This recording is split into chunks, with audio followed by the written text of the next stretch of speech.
Hello and welcome to the regular Tuesday edition of Spurs Diehards TTID, Tottenham Till I Die. Tonight we'll be discussing our upcoming game with AZ Alkmaar, and there are other topics we should discuss as well, but we'll start with Alkmaar. We've got two people from Holland with us. We've got Charlie, who's an avid Spurs fan, lives in Holland, and we've got his friend who's actually an AZ Alkmaar fan. So if you're in the chat, be kind, right? No abuse. I'm sure you'll be fine. We're not that sort of a group anyway. So I'll start with you, Charlie. Good to have you back on the show. How are you? Yeah, doing great. Especially as we beat West Ham 4-1. Couldn't have a better weekend. And Filth lost 2-0. So we've got two wins, two birds in a stone. And Chelsea lost. Oh yeah, and Chelsea lost. Didn't even hear it, of course. And did Crystal Palace lose as well? I don't know, but I think they did against Nottingham Forest. I think all the London clubs have lost this week. You mentioned us first, but as you mentioned those names, I can't start the show. As you mentioned those three names, we're a little Rollins club. Arsenal get battered everywhere they go. Arsenal get battered everywhere they go. Everywhere they go. Arsenal get battered everywhere they go. Arsenal get battered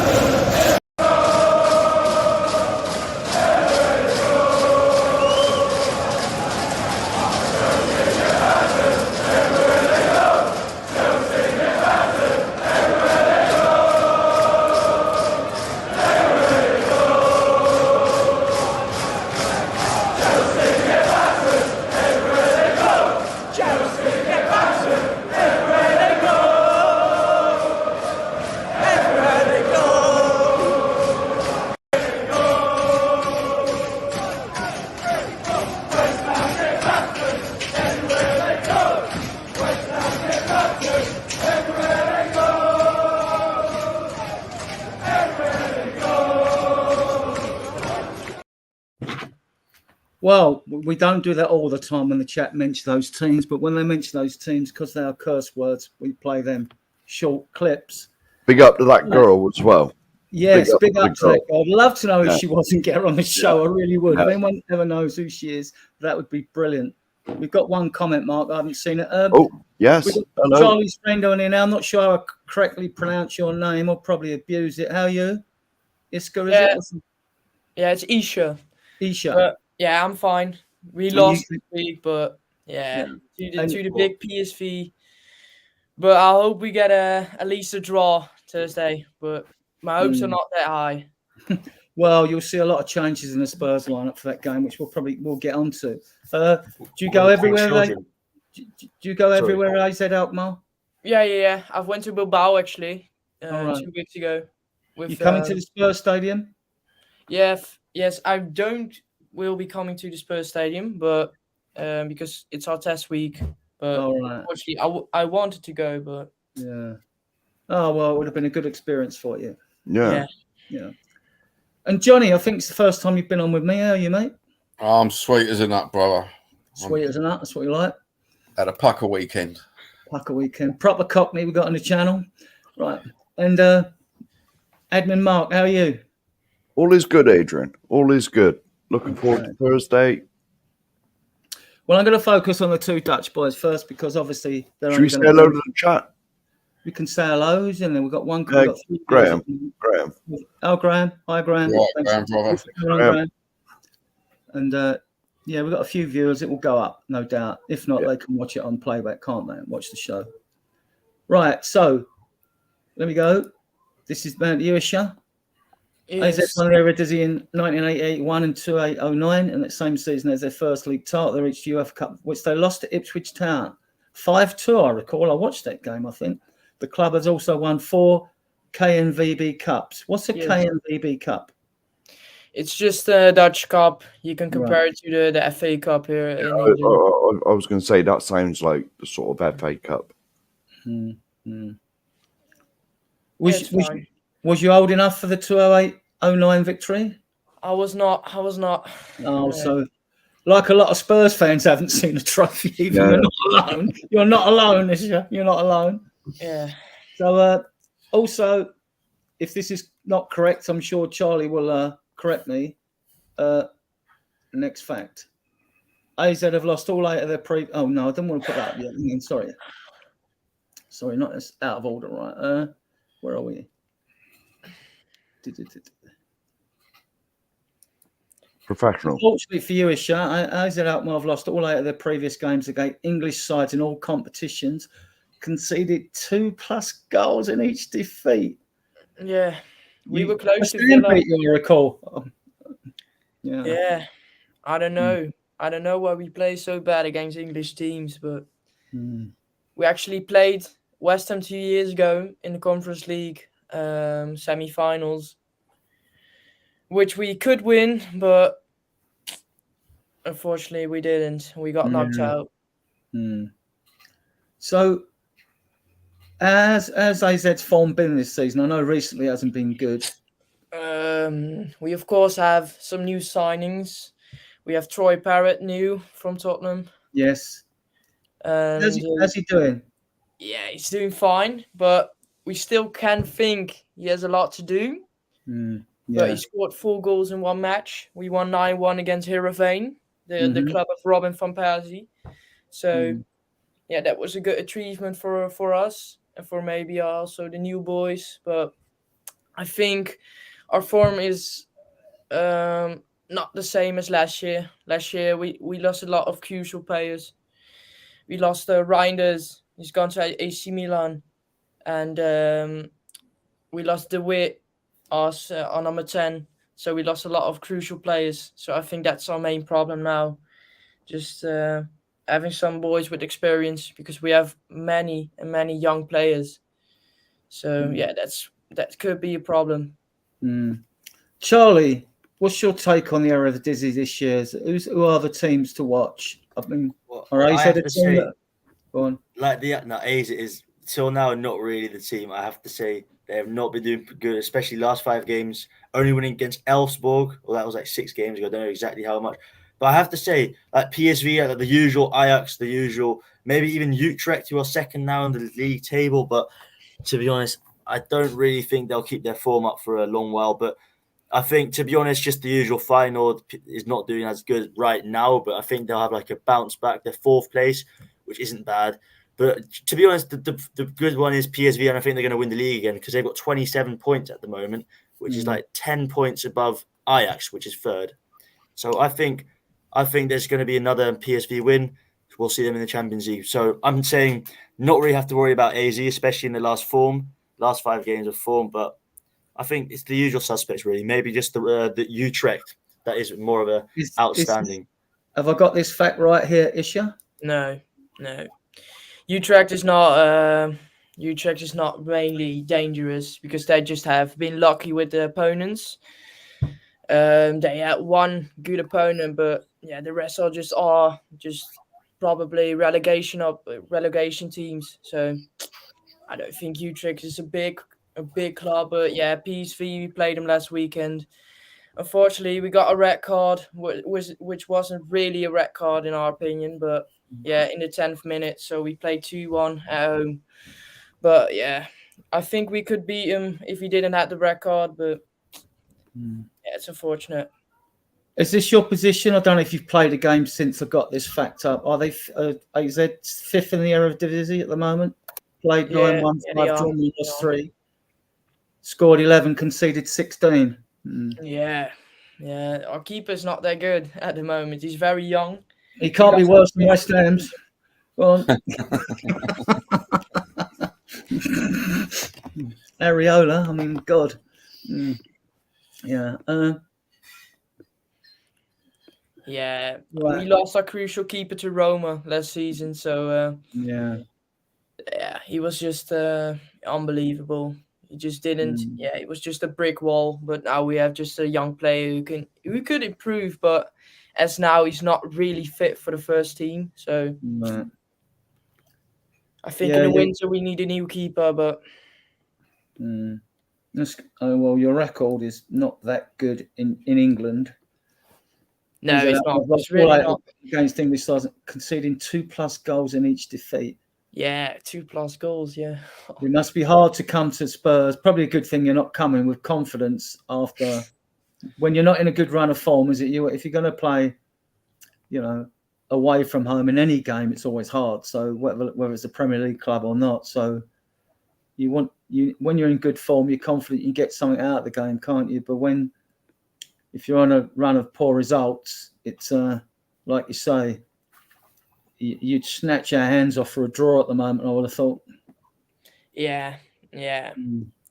But yeah, I think, in my opinion, we could achieve a draw, but it's the best we can do. I think a win is not possible because we're missing a lot of crucial players, our centre-back, our right winger. So, yeah, we're not also really fit to go in the game, so that's also really a problem. But, yeah, I think just Mickey van der Ven will actually, Troy Parrott doesn't have any chance.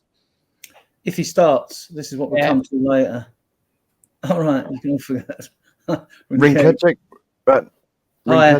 we've just been talking about that, mate. If you'd have tuned in 2 or 3 minutes, or if you rewind it 2 or 3 minutes, we was on about Troy Parrott. Who else we got in the comments? That's it. I'll say it at the moment. Oh, Graham, just him and Graham at the moment. It's 4 viewers though. Okay. Right, so I'll go back to the banners. This must give Spurs confidence, Charlie, mustn't it? Spurs have won all 6 of their Europa League games at the stadium by an aggregate score of 18 goals, which means we've scored 3 goals in every game. Don't want to frighten Isha, right? But yeah, I think they're going to be playing us at the wrong time for them, to be honest. But we'll see. You never know in football. Yeah. You actually played our old coach at Ferencváros at the Hungarian team. That's our old coach. But is he your old coach? Yeah. Yeah, they threatened at times though. We were away. I mean, we were under Kosh there a little bit for a while. This is the most important comment. Mark the legend. Your check's in the post, Rinketic. Yeah. No, he's good lad. He's good at that bingo that we play. Now I'm rubbish. I'll come on to Johnny. Arrange the rest players for Crystal away on Sunday, Johnny. Do you think? How many changes do you think he'll make? I think more. I think he'll make 3 or 4 changes. I think he'll play the young one at Crystal Palace, just because they're a bit piss poor this year, aren't they, Crystal Palace? So I think he might even play Mickey Moore. What, Thursday you're talking about, yeah? Thursday. Yeah. I'm talking about him resting players. So who would you think he'll rest, basically? And then I'll come on to Charlie. Oh, I haven't got a clue with Ange. He's a bit hit or miss. I can't even predict what he's going to do. Who do you think for fun then? Just for fun. I mean, it doesn't matter. He's going to rest Maddison. Right, okay. He's going to sit him on the bench, definitely. And I think he might even sit Romero on the bench, and let Dragusin have a go.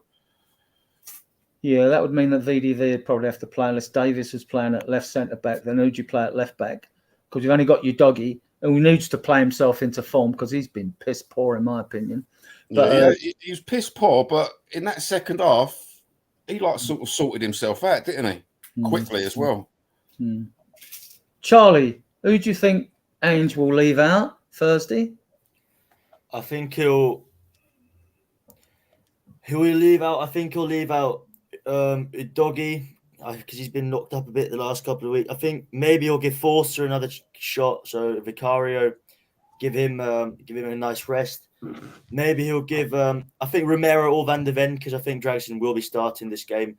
Well, another thing, I think he'll be or Bentancur or Basuma is going to be resting, or Maddison. So I think it's going to be a rotation because I think it's going to be Bergvall, Archie Gray, and then there'll be a senior. I just don't know which one yet. Maybe Bentancur because he's more of a leader. Then left wing, I think he's going to play all Werner or Mikey Moore. So I think he's going to let Sonny have a rest. I think he's going to play Richarlison last 20 minutes. So he's going to rest. I think he's going to play Solanke because Solanke has not been on great form. He wants Solanke in good form. And I think he'll rest Johnson and let I don't know, maybe Kulusevski play right wing. Mark, I found it, I don't know if you agree, but I thought it's the lineup that surprised me against Soren. Hi, Soren. Good evening. The lineup surprised me against West Ham because even though we are talking about Alkmaar first of all, Soren, to let you know, but the lineup surprised who's going to be rested and whatever. The lineup surprised me against West Ham. I thought I was so wrong. I thought Bentancur would be a certain starter because he's banned from Uruguay and he would be fresh. And yet Basuma, who played 2 games for his country and played up front in one, picked him as the sort of the holding midfielder. You can call it, he's not a number 6 really, but holding midfielder, right? So that surprised me. Did you? I thought that as well, to be honest. To be honest, I was surprised because Bentancur didn't even leave the country, did he? I don't even think he went to Uruguay because he was banned. But, like, you know, I mean, Ange's full of surprises. I mean, obviously work, but, like, you know, I mean, no one can really predict who's going to play because, you know, I mean, personally, I'd like to see Mikey Moore get a game because obviously, like, he never even come on the pitch when we played West Ham. So, be not. I thought he was going to play against West Ham. The way he was with the squad and training, I thought, yes, he's playing. The main point is anybody but Werner, isn't it? I mean, I'd sooner you play on the left wing, Adrian. Oh, you wouldn't. You wouldn't, definitely, especially I'm right-footed and I was right back, sort of right wing. Oh, poor Werner. He's lost a lot of confidence, Werner, hasn't he? He's rubbish, though, isn't he? They were booing him and everything, mate. Yeah, good. Yeah, I'm never going to boo a player or manager. While at the club, I'll support them, but when they're gone, thank you for your service. See you later, right? Because that's going to happen over years and years. Soren, who you resting? Who you resting Thursday? I would say Porro, Romero. No, maybe Van der Ven actually. Probably Maddison and probably Werner. And then bring in obviously Dragusin. Bring in probably Archie Gray will play right back. Bring in what's his bloody name? Bergval and Mikey Moore. Right. Probably if he's fit enough, Richie for Solanke. Yeah. Ish, are you familiar with Spurs players at all? Do you follow the? Yeah. Yes, I am. Who don't you want to play against you on Thursday? Brennan Johnson. Yeah, he's in good form, isn't he? And I was one of his biggest critics. Yeah. Yeah, he's doing good now, so maybe bench him. But I really think we could play Bergval would be nice. Mickey van der Ven would be nice also because he almost joined AZ a few years ago. But yeah, he chose for Wolfsburg, so unfortunate. But yeah, I hope we play against Mickey van der Ven because it will be a great clash, I think. Okay, Johnny, who are you resting? Who am I resting? I'm resting Maddison. Yeah. I'm resting Romero. Porro, I'd rest him a bit. I think that's about it, really. Sonny as well. I'd give a rest to. Mark, Charlie, who are you resting for this game? You watch Spurs all the time. I already said it, but if you want me to say it again, I shall do. I'll move on to Mark then. Mark. I'd like to see Sonny get a rest because, you know, he is 32 and the rest the last time did him good. Yeah. You know what I mean? Because he come back, you know, and that was the son of old. Okay. We can pick a team later. I'd like to see Sonny play this one, Mark. Oh, would you? Yeah, just get some minutes in him. Yeah. Well, we can't pick a team in there. We're just sort of thinking about who might be. Soren, any of these starting for you? Yeah, Dragusin, Gray, Bergval. Yeah, I mean, it's awkward because how many players are we going to swap? That's the problem.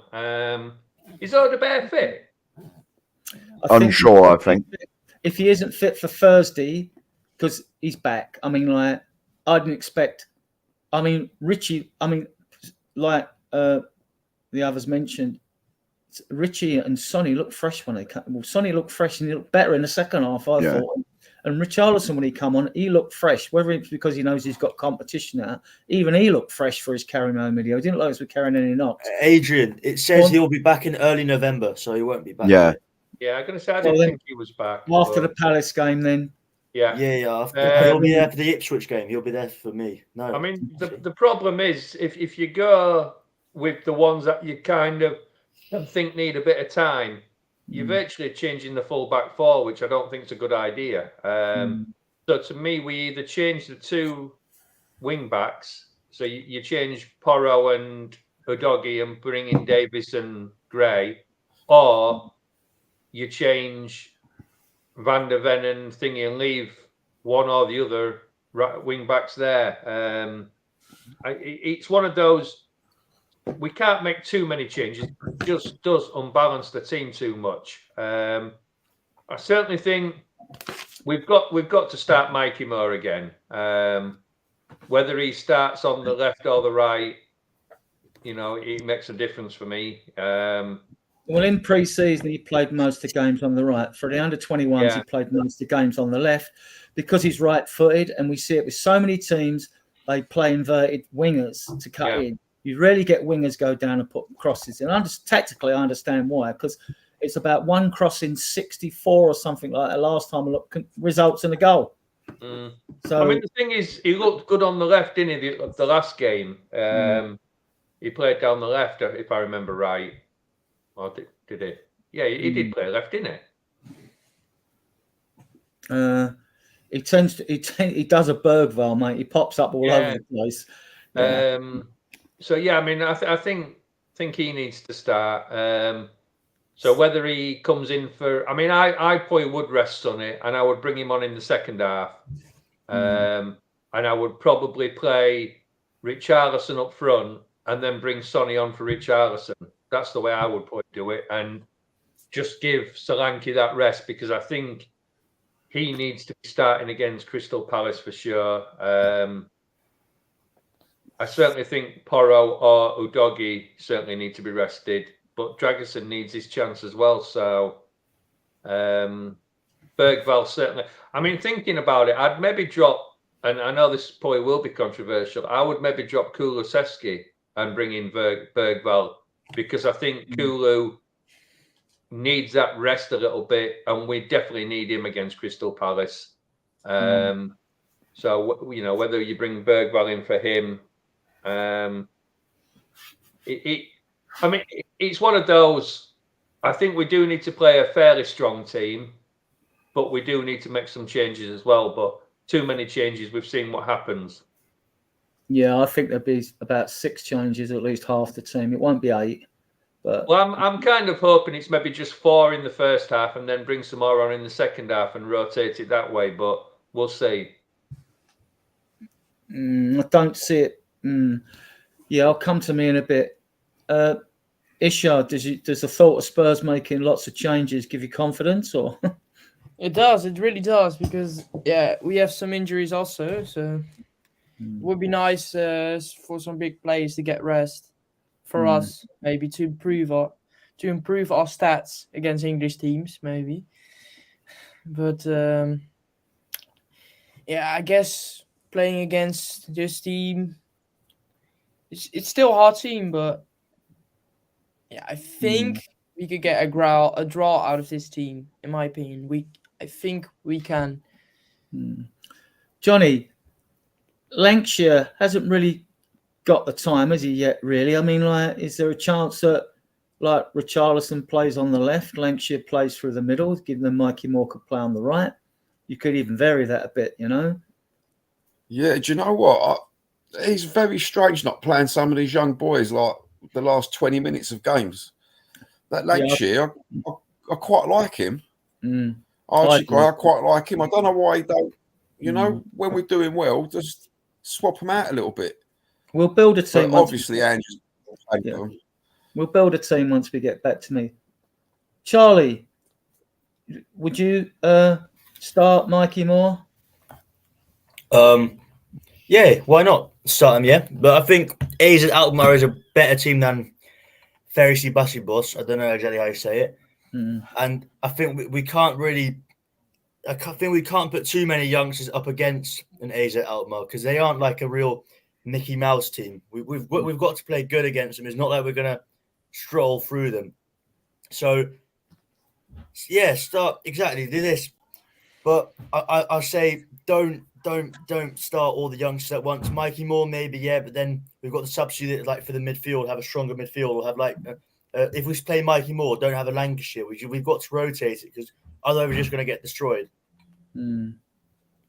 Are we starting to move away from Mark the thinking like a first 11 rather than we know that some of these players are going to be given time? So we're virtually picking a team, but we know that half time, like 4 or 5 of them could be changed because there's 5 subs. Well, you can have 7 with 2 concussion substitutes, but let's not hope we go down that road, right? Yeah, well, it all depends how we're getting on, doesn't it? I mean, personally, I'd like to see Gray and Bergvall start, especially Gray, because, I mean, for 45 million, it almost comes to the question: why bother buying him? You know, if he's not going to get minutes, you know, the question's got to be asked. And why did we buy him for that sort of price? I mean, these are the games where he's going to be sort of. I know he's only young, but these are the sort of games you'd like to see him come on, do well, and then sort of push for the first team.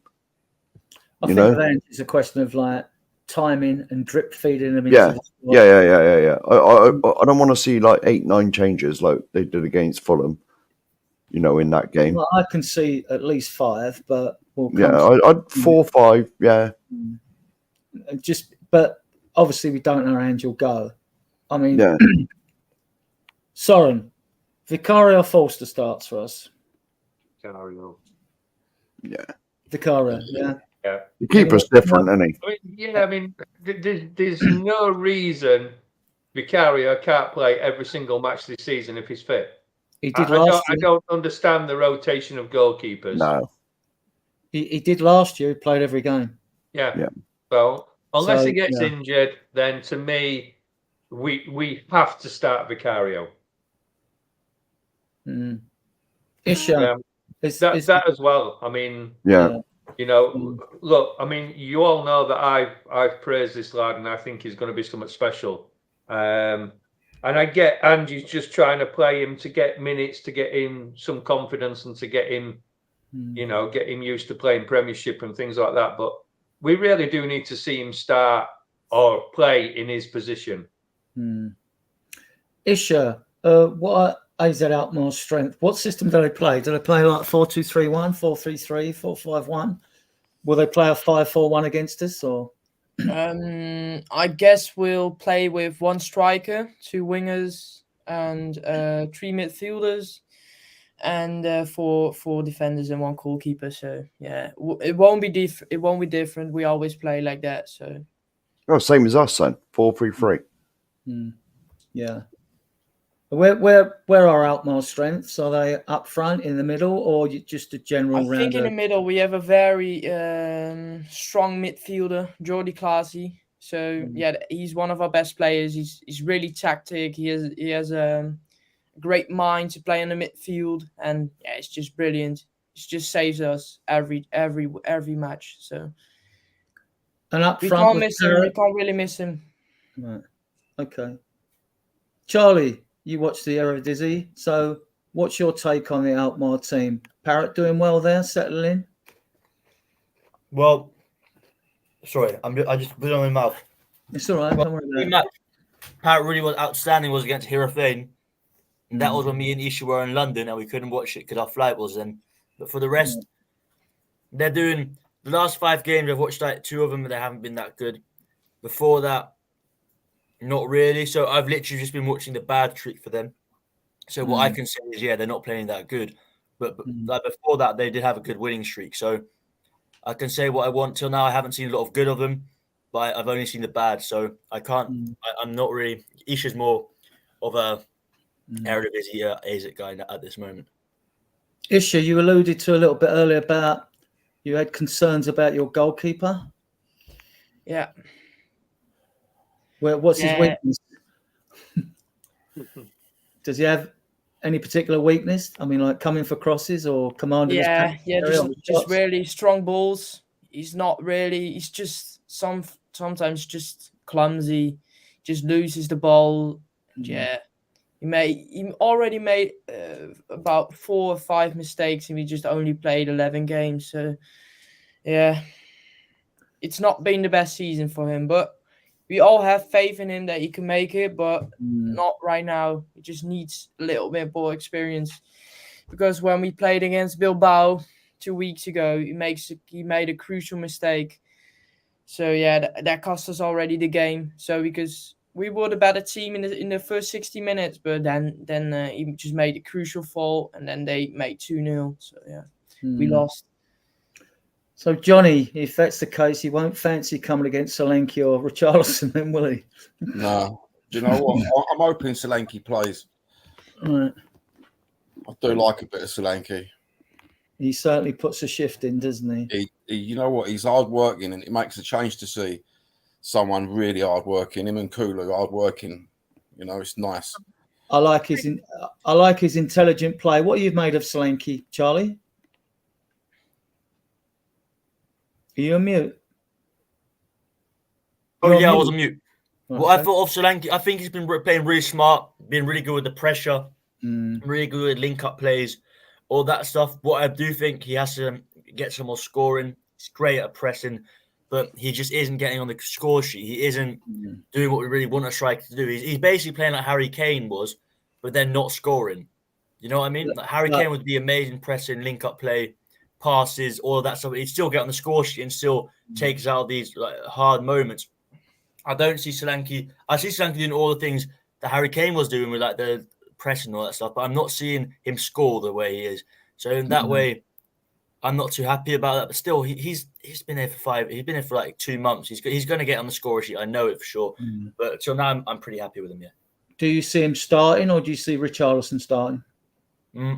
I don't see Richie start. Actually, I see Richie starting and then swapping Solanke 70th minute.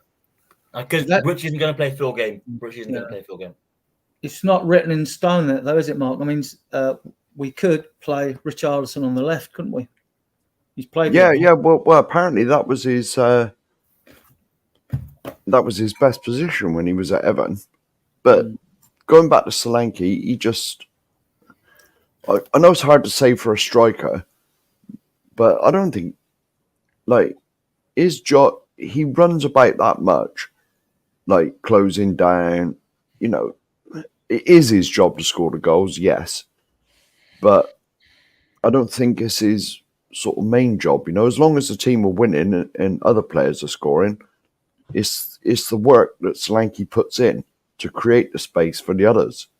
You know, like Kulu and your Johnsons and we paid 65 million. You know my take on forwards in the Spurs team. Yeah. Shouldn't be in the team.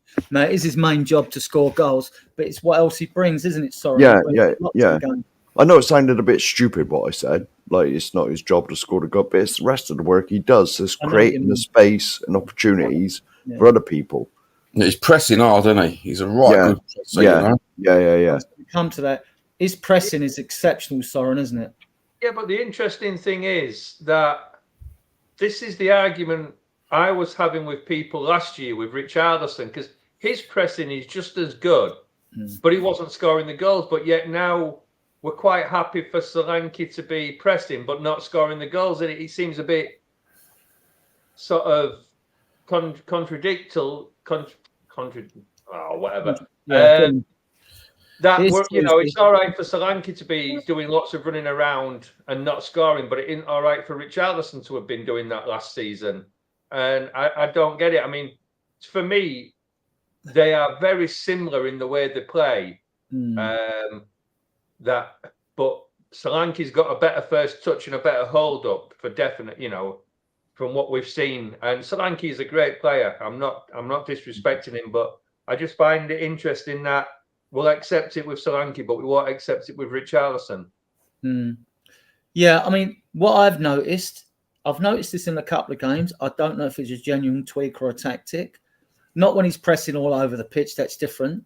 But when he's gone to close the goalkeeper down, I've noticed at times what he does, he positions himself So if he's coming more left, he positions himself between the goalkeeper and the fullback, so as the goalkeeper can't throw it out to the fullback. He's blocking that way.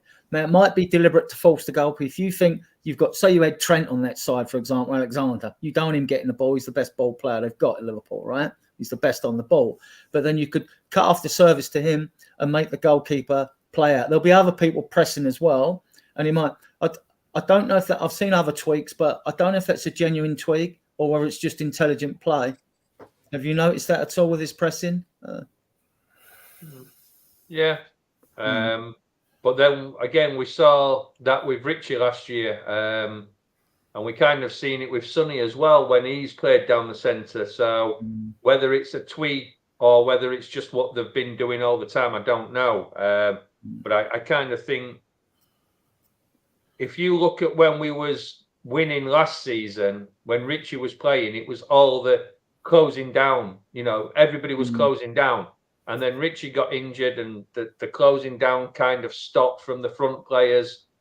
And then we started conceding goals. So I just think that is something that Ange wants from his strikers. He wants them closing down. He's not bothered where the goals are coming from, a bit like what Mark alluded to earlier. It's not as important for the striker to be the only one scoring goals. It's the wingers, you know, that they've got to score the goals. And that striker is there to do as much work as everybody else on the pitch. He hasn't got that free role of just being there to score goals. Yeah, well, to be honest, would you like someone like Gary Lineker who's a tapping merchant and does nothing else? Or would you like someone like Solanke who's all over the place, closing everyone down? Yeah. And the wingers are getting the goals. You know, it's sort of it's one of them, isn't it? Yeah. Well, there's a lot more demanded of strikers these days. The days when one can just stand up there like a statue of a number 9 are long gone. Every player's got to contribute, haven't they? You cannot be standing around doing I think that's part of the reason we didn't go for Ivan Toney. Yeah. Because he hasn't got the work right. We're saying it all along. You know, everybody was crying out for Ivan Toney to come. And no one went for him in the end, did they? Nobody went for him because, look, I mean, we know he can score goals and we know he's talented in that way, but he hasn't got the work rate. No, he's lazy. Yeah. I wouldn't say he's lazy necessarily, but I think he's just one of those players that he's there to score goals. That is his job. You know, that's what a traditional striker is. We did not want a traditional striker. Well, he's in Saudi now, led on a big pile of money. Yeah. Isha, do AZ press higher? It really depends from which team we're playing against. So if you're playing against a small team, we're usually maybe in the beginning letting it happen. So just waiting a bit and then do counters. But against the big games, we do a lot of counter pressing and pressing. So I think the most we press on the midfield, but we're dangerous on the midfield, I would say. Yeah. So you're relying on like a mid or a low block for Thursday then? Yeah. Does your team have a lot of pace? We actually do, yeah. On the right wing, left wing. Troy Parrott's actually quite lazy sometimes. It's not that fast also. But we have some fast wingers here. Yeah. Right. Yeah. Shut that door, John. Let's talk about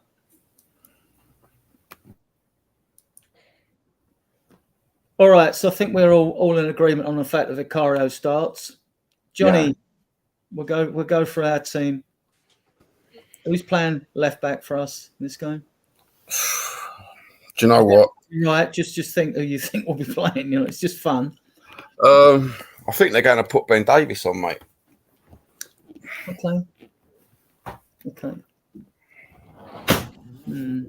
Charlie, do you think it's going to be Ben Davies, or do you think your doggy's got to play himself into form sooner or later? I don't know. Or it's going to be a doggy, or it's going to be a Spence, I think. I don't know why. I just think he's going to start Spence and Archie Gray. No, left back, right? He's not even in the squad. He's not in the squad. Oh, he ain't. Oh, yeah, of course. No, he wasn't the F. That's my fault. That's my fault. No, it's easy mistake, mate. because he played in the FA Cup, of course, or no, not the FA Cup. No, he wasn't included because we didn't have 4 academy trained players, so we couldn't add him to the European squad. Okay, that's my fault. Sorry about that. That's so right. then I think Udogie. Yeah, of course Udogie. Because there's no others really, and I think Ben Davies, as much as I like him, Udogie hasn't been on form, and he has to get his form back. Otherwise, if he keeps making these mistakes, we're not gonna be winning against the big teams. Mark, Udogie, Gray, even Davies at left back for you. I don't want to see Gray there because let's face it, he's not a left back. He's not a right back. I want to see Gray in the middle. That's his position. The Welsh Maldini. Yeah, possibly. Stick him in. He is the Welsh Maldini. Yeah. But, I mean, it's like I've always said about Ben Davies. Ben Davies was always roped into the same sort of boxes like Eric Dyer. Everyone thought he was rubbish and he should be like leaving the club. But he's always at 6 out of 10. Always a 6 out of 10 player. He's never an 8, but he's never a 3. You know? He's never piss poor, is he? No, he's never piss poor, but he's never brilliant either. You know, he's that Johnny never Average. Piss poor and he's never sparkling champagne. No. He's just Johnny Average. And so I wouldn't mind if Ben. Well, personally, the way Udogie's playing, the way Udogie's been playing, we just wouldn't have a left back. To be honest, I mean, I'd put Ben Davies in there. My take is, I think we're starting Udogie. Now I could be proved wrong. Soren, this shows that we're exposed on the left hand side of this squad, aren't we? We really need another left back, don't we? Because Davies is going. If Davies plays, then Van der Ven's got to start. Yeah. Whereas if Van der Ven's not starting, then I think Udogie's got to start. So it's one of those. To me, I wouldn't play Udogie, but I don't want to play Van der Ven either. I want him to have a rest. So it's one or the other. Well, if you want Van der Ven to have a rest and you're playing Udogie or Davies there, then you've got to play Dragusin and Romero. Yeah, that's what I would do. Yeah. Are you familiar with our centre backs, Isha? Yeah. Who would you play? I would play. I think I would actually play Ben Davies and Mickey Van der Ven because I want to play Mickey Van der Ven. Just it'll be a good game for him also because it's a Dutch team. But yeah, I want to see Mickey Van der Ven, but otherwise I'll just give him some rest. In my opinion. Johnny, you playing Van der Ven then? I'd like to see him have a little rest. It's not easy, is it? I love him. Yeah, I love watching him play, and I'd like to see him play against his own country's team. You know, just to rub it in and slaughter him. Charlie, centre back. Van der Ven starts for you, or do you have Udogie at left back, or who are you having at left back? We'll come to the right side later. Is Dorrington in the squad? Yeah, right. Good question. Because I thought Dorrington was, because he was on the flight last time. He could not be. Time for one of Adrian's facts, right? The B list of players in every round of this competition, you only have to name them 24 hours before kickoff. And the only proviso with B list players is they have to be with the academy for 2 years. Right? So Dorrington could well be. I think he will be, as he'll be one of the squad of 25. Yeah, then I'd say Dorrington and I'd say Romero, or Dorrington and Romero, yeah. I think we should give our youth some start, and I know it's like a very, very different thing to say, but I'd like to see him start one time. I haven't seen him play yet. Some start. Dragison's only 22. He's due a game though, isn't he? Yeah. Are you sure you wouldn't play Dragison? He's got to get game time. I'd rather get him against City in the Carabao. Or Palace. Or Palace. And that's the following Wednesday, not tomorrow. Wednesday. We're gonna play against Ipswich. There's a chance for Dragson. We're gonna play against some teams that are easier. And I think to give Dorrington's never gonna start if we don't give him this game, because this is the Europa League is like the easier than the Premier League. It should be. It's less competitive. It's more one pace. It's not as intensive. So that's why I say Dorrington, and they give Dragson Premier League starts. Mark, would you start? Would you? Someone carry on, Charlie. I know it's not the most popular opinion, but why not? No, but it's an opinion. I'll count. Mark, are you starting Dragerson? Oh, he's got to, hasn't he? I mean, blimmin' out. Well, put it this way: if I was Dragerson, well, we all know what Dragerson's agent's like. He's probably been on to the club already, saying what the hell's going on here. You know, because his agent was sort of like he was saying things in the press, wasn't he, in the summer? You know, I mean, if you don't get a game, well, there's already been rumours, aren't there, about him leaving? Was it Jose's team or? Look, I can understand a rumour of Romero with 2 years left on his contract after this season, but come on, he's got 5 years left, right? And these players have got anyone who's got 4 or 5 years, they're not going to. I mean, there was rumours about him, right? And one, right? I doubt. All right, they're in the Champions League. Might be a different. I doubt as many European teams could afford him at the price Levy would want. Well, no, there is that, but we all saw what his agent was like in the summer. His agent was sort of like ruffling the feathers, to say the least. Yeah, and if he did he'd want to be doing it again, wouldn't he? All he's interested in is making money, is getting his cut. Well, yeah, obviously, yeah. But I mean, surely Dragerson's got to start. Surely, I think he definitely starts. The left-hand side, whether it's a question then of whether, I mean, against Newcastle, Romero played at the left centre back when that second goal was scored. He was playing at left centre back, or moved in. Maybe he wasn't intending to, but he attempted to move into left centre back. Yeah. So thanks for that audio, Artisan. Yeah. So Dragerson starts then. Who's the two left-sided players, Soren? Does Romero play and Reedy V get rested? Well, that's I mean, this is the thing. It wouldn't surprise me if it is Van der Ven rested. So that means Dragerson's playing, which then to me, Udogie starts. But I wouldn't be surprised if it's Dragerson and Davis on the left. So, you know, it's one of those, you just never know what team he's going to pick. And it wouldn't surprise me if he doesn't even change the team. You know, he just goes for it. Yeah, and we know players need a rest, but I think he's going to go strong. We might find Udogie and that even Porro are our fullbacks to start this game. I mean, well, that's it. I mean, you know, you look at it and he'll maybe just think he wants the points and get it wrapped up. Yeah. That's exactly what I was thinking. He's going to go strong. Yeah. No outside possibility for you, Johnny, of like Gray playing at centre back? I don't know. No. Charlie, Gray at right back then, or Porro? Porro. I don't want Gray to start right back. I want him to play in his real position for once. I want him.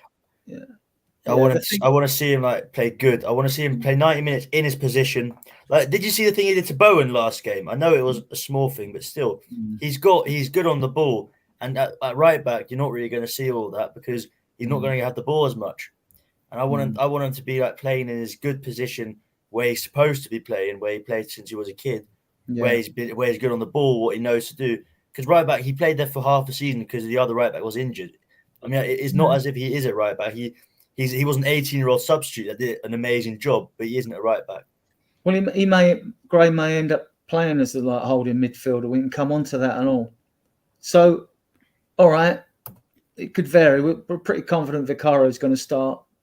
It's the back four has got us all a bit going. I think the midfield will as well, Mark. I mean, are you expecting Bentancur to start because he didn't start? So he might be rested. Well, you would have thought so, wouldn't you? Seeing as I was surprised against West Ham that Bentancur never got in, but surely he's going to play him on Thursday. Surely. I mean, well, it's like I said, Ange, like he just makes his own mind up. I think whatever we say is going to be completely different Thursday. I'm going to do a write-up on this. Disaster. I wouldn't even bother doing it pre-game, Adrian. I'd just save it to the end of the game because no one can second guess Ange. Yeah, only bits of fun. Right, they're bits of fun anyway. Yeah. Soren Bentancur starts for me. I think it's safe to say he hasn't had a game, so he will start. So, are we going to go with like Bergvall and Gray with him? Well, no, no, you can't put them two and Bentancur in. For me, it all depends on those back four, doesn't it? I mean, if Porro starts, then I wouldn't be surprised if Gray does start in midfield, which means Bentancur doesn't, unless he plays Bentancur and Maddison, and lets Bentancur go further forward, or Kulu and Bentancur and Gray. The problem we've got is it all depends. For me, he's got to make his mind up what his back four is. Once he's made his mind up what his back four is, then he plays around with the midfield. Because if he does play Porro, which I don't think he will, I think Porro will definitely be rested, which means Gray plays right back. So, well, Dragerson can play right back. No, because he's gonna. I'll be absolutely gobsmacked if he doesn't rest one of the defenders. But like we're saying, who knows? I mean, for God's sake, he might even play a back three. And really, I doubt that. Well, I know, but that ain't happening. We're all sat here saying this, and then knowing that it'll be a back three. To be honest, you just want to chuck darts at a dartboard. Yeah, and But I mean, if we go with it, the team I would love to see Archie Gray starting in number 6 and let Bentancur have a free role just to be there to mop up if he needs help. But that means you've got to start probably Maddison or Kulu rather than Bergvall. I tell you what I've left out of this list here. I've left Pat Metpassar out. And we haven't considered him. Again, it wouldn't surprise me if Papsar starts anyway. Oh, I've lost everybody. What's going on here? No, you're right. No, you're right. It's on my screen. I pressed something on my screen waiting for me. Yeah, I mean, again, you could argue, well, play Papsar, Archie Gray, and Bentancur that way. Then at least you've still got Papsar, who's got a little bit of experience. But then, is that too young a midfield with Papsar in there? I don't know. I really don't know. It's maybe not the team to play around too much with. Isha, I don't know. Will your manager go with his strongest possible 11 he's got? Do you think he will? He will. Okay, 1000% he will. Okay. Johnny, we have an option. We have options in midfield, don't we? We have so many. We've got 7 if you include Cooley now. You've got the 4 regulars from last season, Gray and Bergvall and Kulusevski now. And to me, I just think Sarr starts for his energy. I think he starts. I think Sarr and Bentancur are going to start. Probably that would give you the support base for Bergvall to play. I think. Yeah, I think if things don't go wrong, then Matt, we're going to have such a strong bench anyway. Whatever happens, the bench is going to be strong, right? So, what's your thinking? Can you see Sarr and Bentancur starting together with this one? Yeah, I can see it in the time in the legs. Bentancur playing and Sarr. Yeah, that'd be a nice partnership there. Charlie, does Bergvall make up those 3, or you've got a different 3 in mind? Bergvall could do it, but I think it's going to be Bergvall or Gray. Or we'll see the same thing as last time, see Bergvall and Gray. But I don't think we'll see that again because the Ferencváros is not as good as Alkmaar. I think Alkmaar's a stronger opponent. I think has Ange played against AZ before? Must be done. With yeah, Celtic, I think with Celtic. That's what I thought. He already knows how they're playing. That's what he said that. He said that in a press conference, didn't he? So AZ isn't a bad team. I think he already knows that playing with Celtic. They're like upper tier Dutch team, which is basically like a lower tier team in the Premier League. But still, that isn't easy. You can't be playing your kids against them. Yeah. So I say he's going to play a Gray or a Bergvall, and then he's going to be very safe in the rest of the forward line. He's going to be safe, I think, because I don't think he wants to lose yet, especially not at home. and I think he wants to be through. I think he wants to have a 100% qualification to the next round, and then he'll just start playing more kids, because we're playing against Roma after this as well. It's not like we're having easier opponents after this. Yeah. Mark, any midfield three we pick or look good on paper, won't it? Yeah. Yes, it will. But it's like it's already been said. You just want that experience in there to sort of guide the youngsters. You just need that bit of experience. Yeah. You know what I mean? I mean, well, personally, I want to see Archie Gray and Bergvall start, but not in the midfield together. If you know what I mean. Yeah, and we may even find. Sorry, we could find it's a case of two halves with these team selections, couldn't we? Yeah, I mean, let's not forget. Look, nobody's doubting how good Bergvall is going to be in the future as well, but he has struggled in his last two appearances. And to add to that, he wasn't included in the last game because he had a slight knock when he came back from Sweden. So, are you really going to give him that extra bit of time like they did with Charleston? Because Anne said Richie has been ready, but we wanted to give him an extra week on top of his readiness, So he may decide I've got enough riches to pick from that I'll not include Bergvall for this one. I'll only bring him on in the second half. I think he'll be on the subs bench, but yeah, he might not start. Because I mean, look, the first couple of games we saw him play, he was somewhat special, and then the last two games, he just looked out of his depth a little bit. He looked lost, and I think with Bergvall, he just needs that, come on as a substitute maybe, or make sure if Bergvall starts, you have two senior players at the side of him, basically. To me, it'd be like playing Russian roulette if you put Bergvall and then Archie Gray in the midfield.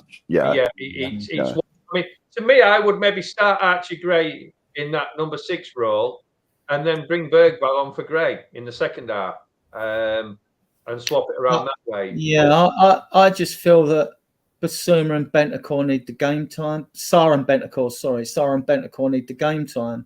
Yeah, so I mean, to me, if you're going to do, say for argument's sake, you did Papsar, Bentancur and Archie Gray in the midfield, you give Bentancur that free role. But is Bentancur, the problem with that is you're leaving Madison and Kulu out, who are both, are expressive players. So I think that it'd be too much of a miss to not play any of them. Isha, who are AZ's danger men? Who should we watch out for? Who's your favourite players in the team? I think at the moment, Jordy Classy. Some of the boys who are really good are injured. So Wouter Goose is just one of our main talents. But at the moment, not really some good people. But I think Parrot's all right. Sadiq is good, very fast. I hope he plays to say. And I think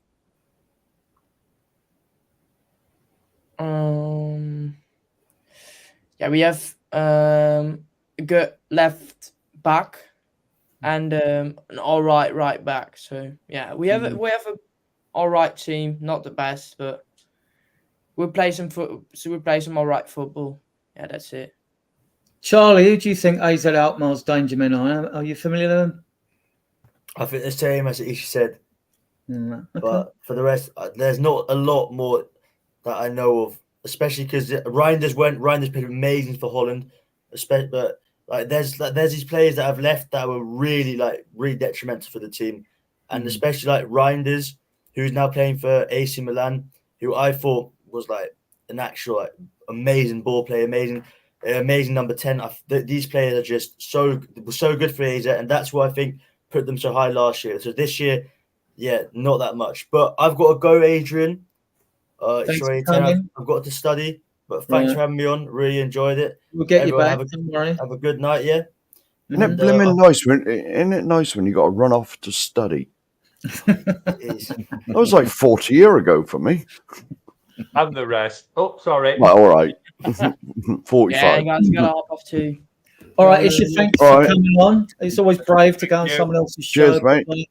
No. You know. Yeah. Thank you so much. I think I'll come on. But not against us on Thursday, okay? Yeah, good luck, guys. Yeah, good luck, mate. Good luck with your studying, brother. Thanks, guys. Adrian, I think I'll come on more when I'm done with my test, because then I'm just literally. Just let us know. Just let us know. Me or Mark, no, or Ellie, know, or something like that. You know what I mean? You know. Have a good one, guys. And, we'll guys, thanks for having me on. Cheers. Thank you. Cheers for coming on. Ladies. Soren, our forward line. Now I haven't got everyone down here because I haven't got. Somehow I left out Werner. I don't know how I did that. Oh, yeah, well, there's nothing wrong with that. Oh, this is it. I mean, it's so interesting. The whole team is so interesting. Because really, you don't know what Angie's going to do. You know what I mean? So, forward-wise, let's start with the easiest position, left wing. Right, come on. Mikey Moore, Werner, Richarlison. Werner. Yeah, I think he's going to play Werner. Yeah. Gordon Bennett. Look, I mean, test them with pace. Yeah, I get. Yeah, I mean, look, it's so hard with Werner because he is getting so much stick at the moment. And look, I don't think there's many Tottenham fans want him in the team. But for me, his pace, his positional play, it's as good as anybody's. The problem is he just can't cross the bloody ball and he can't score. But for me, he starts. Other than that, he's all right. Yeah, I mean, look, I would start him on the left and I would start Mikey Moore on the right. That's the way I would start, and give Brennan Johnson and Sonny a rest for at least the first half. But to me, yeah, you play Werner again. And look, if we play Werner in this, then you kind of think then he's not coming on in the Premiership. That's the way I look at it. The Premiership's more important, so we play Werner here. And the thing is with Werner playing, it's not like it's a player that the rest of the team aren't used to playing with. So they know him, they're getting used to him. So for me, he's that senior player. He starts on the left. So through the middle, Johnny, who are we going with? Solanke, Lancashire, Richarlison? I think he'll play Richarlison, but I'm hoping he plays Solanke, but I think he'll play Richarlison. Because he hasn't had no games, has he? So no, he does need to fucking keep up, doesn't he?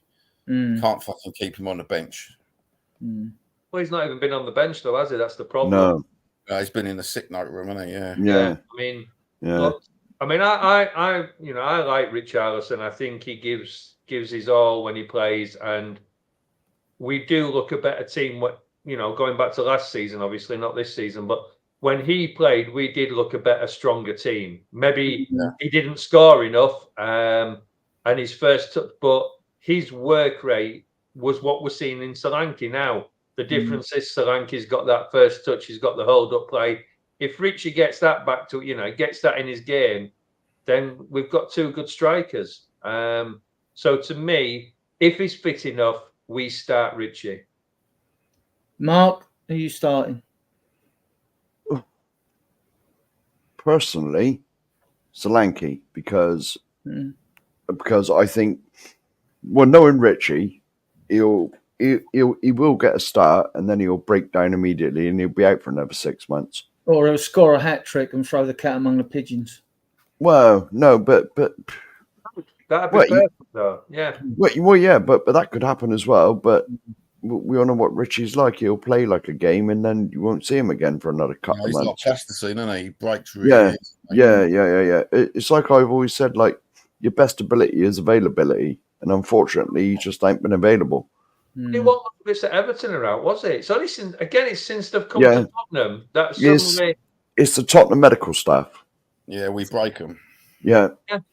There's something not right. I mean, whether it's the training pitches, whether it's we go on about having the best training pitches and things like this. There is something fundamentally wrong I mean, we can't necessarily blame the medical team because it's not them that's making them break down, but they're not getting them back. I get that. No. There's something wrong somewhere for them to keep breaking down. We've only got to look at Cess, haven't you? I mean, he was coming back, and then he was getting his treatment, and then suddenly he's like broken again. Gone again, yeah. Yeah, you know, I mean, there's always something been dodgy. There's always been something dodgy with the medical team. It's like to say though, Mark. The thing is, the breakdown. It's not the medical team that's breaking them down, but the medical team aren't getting them back. That's the problem. Well, they're not mending them. No, is it like the train? Is there something wrong with the training pitch? Is there something wrong? Because it's not like you can say, oh, it's Angie's training tactics, because we saw it under Conte, we saw it under Jose, we saw it under Pop. We've seen it for many, many, many years that something is making them break down in the first place. Now, is it the grass or what? You know, something. What the only answer I've got to this is that when England are at Wembley, they use Tottenham's training ground. You know, and plenty of other Brazil, America. Yeah, Brazil have stayed there, and so and you got to think how much this training facility costs. I mean, you can't tell me that they don't do their science and they get the perfect grass and all that stuff in there. But there's nothing to say that there isn't just something, you know, maybe. I know it sounds stupid, but maybe the mud is slightly clingy, or maybe I don't know, but you know. But well, for all the rest of the international clubs to stay there. Problems. Okay, I've got my own theory on this, and I do question. I think it's aliens. Yeah, it's not a bad call. Probing them wrong.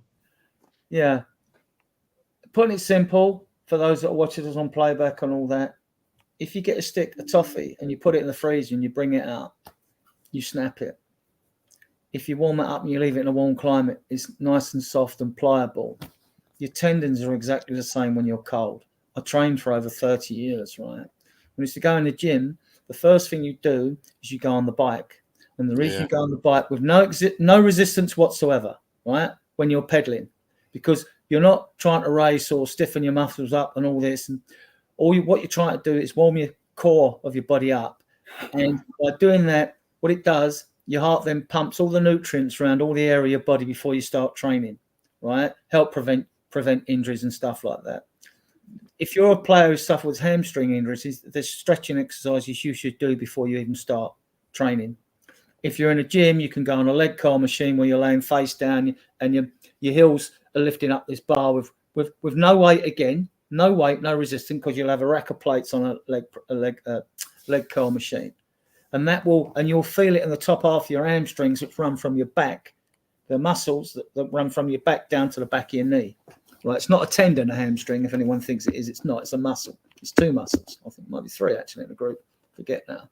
So. I question it. I see them doing these warm-up exercises, but I don't know if they're effective. And maybe they've got them on some new Ponzi regimen, you know. Whereas I don't think the warm-up's right for some of these players. But I could be wrong. Maybe they're doing everything right and it's just happening, you know, but for other reasons. I mean, like I say, when I was a bit young, well, a lot younger, so I used to play American football.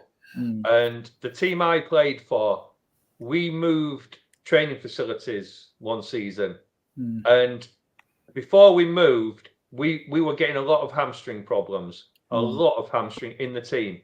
We moved, and we didn't get any hamstring problems after that. So this is why I say it could be down to the pitch, because it's surprising. I mean, the pitch was only like a couple of fields. You know, we weren't moving to the other side of the town or the city.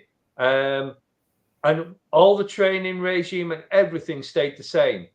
And that could be a factor. I mean, I'm just thinking just then that nowadays the pitches are such scientific products. Yeah. That it's like some running tracks are faster than others. So if the pitches are fast, I mean, back in the day, you'd get clogged down on a muddy pitch in boots. You wouldn't be able to go full pelt because like the going would be hot, would be soft. You know what I mean? And you just wouldn't be able to go as fast. So no, you know, I take what you said. There is certain things I say that, you know. But they should be on the ball with this. This is my argument. They should be on the ball. Well, there should be.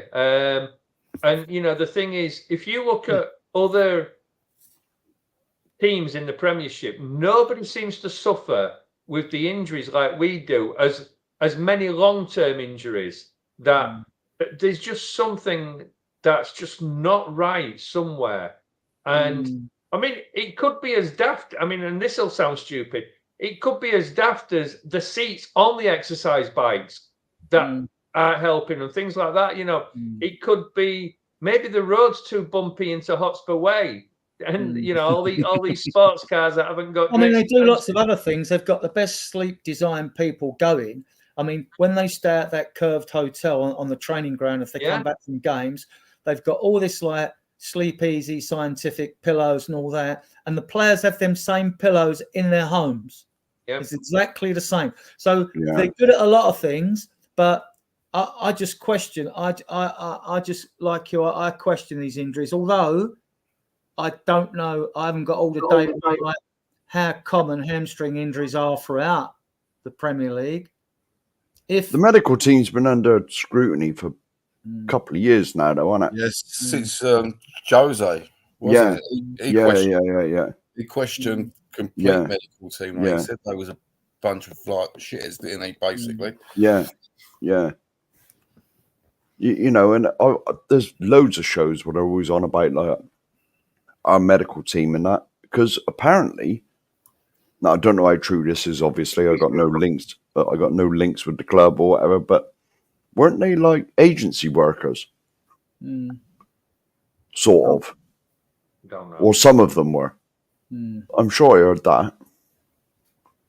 I don't know. I mean, I would have thought with something as professional as that, they would be full-time working. No, but I'm sure. There was some sort of agency people involved.